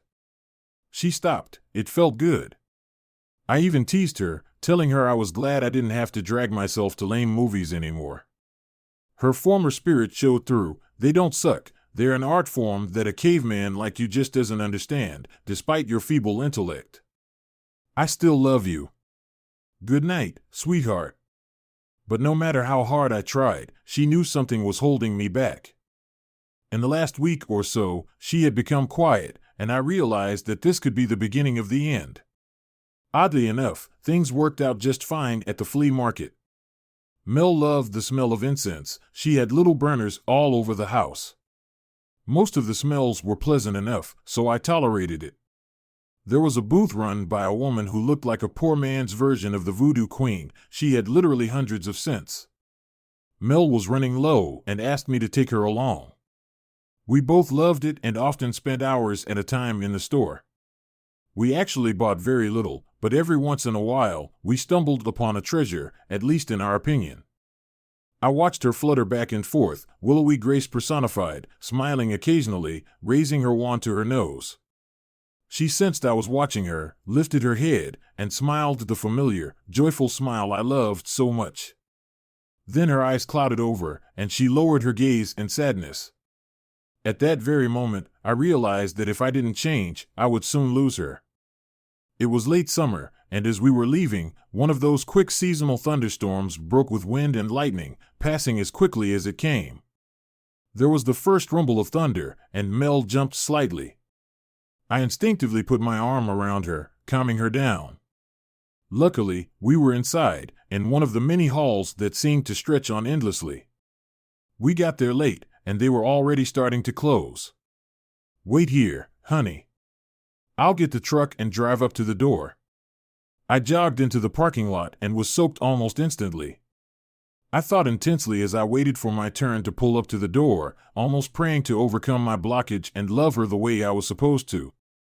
As I pulled up to the house, a song I'd always loved came on the radio station I'd been half listening to. Slow dancing, swaying to the music, slow dancing, just me and my girl came from the speakers. I looked toward the entrance, trying to get a glimpse of Mel, and glanced at the bumper sticker of a small van parked nearby, guessing it belonged to an incense salesman. There were many stickers on the van, but the one that caught my eye sent shivers running down my spine. Life isn't about hiding from the storm, it's about learning to love dancing in the rain. I realized what a proof to me that Mel loved me. I opened the door and turned up the volume. I stood in the pouring rain while lightning flashed and held out my hand. "I get it, sweetheart. If you really love me, I mean really, really love me, you'll come outside and dance with me. This is our last chance. Please, please let us dance." I was almost shouting to be heard. Everyone was looking at her, wondering what she would do. I knew she couldn't see them in the rain, but tears were running down my cheeks. She crept to the door, flinching with every flash, and I stood, holding my hand 3 feet away from her. Mel looked into my eyes, trying to see if I was sincere. She must have gotten the answer she wanted. The song ended after about 90 seconds, and I picked her up in my arms and put her in the truck. Yes, the song was short, but it said everything that needed to be said. She loved me enough to come face to face with her greatest fear to prove it. What better demonstration could there be? We sat in the parking lot, wiping each other with dashboard wipes, laughing and crying together. Then we drove home and made love, and it was total, absolute love. 9 months later, I felt weak looking at it, the newest, steepest, scariest roller coaster on the planet. There were loops and turns and a sheer drop from a height of 325 feet, but I had to do it. So, I held her hand tightly as we stood at the ready to be buckled in. A week after the slow dance in the rain, she told me that one day she would ask me to do something in return to show my absolute love for her. I instantly agreed, and this is the result. The coaster was designed like a bullet, and the seat was single lane. She let me go first, holding my hand while I was strapped in and secured. Then I felt horror as she let go of me and stepped back. "You're not coming with me?" For some reason, she smirked and cried at the same time. "I can't." "Why the hell not?" I almost screamed as the ride ripped forward and picked up speed. Rule number 3. I read the rules as I rode past them. Rule 1. You must be 48 inches tall to ride this ride. Rule 2. Anyone with heart or other medical conditions should not ride this ride. Rule 3. Pregnant women are not allowed on this ride. Wait a minute, what? Hi there. If you found these contents useful, don't hesitate to pass them along to your friends and family. Moreover, since YouTube's algorithm favors videos with numerous likes, if you've enjoyed this video, a simple click on the like button would greatly assist our podcast in reaching a broader audience. Subscribing to the channel for notifications whenever new content is uploaded is also highly recommended. YouTube will keep you informed accordingly. Many thanks for your support, and have a fantastic day.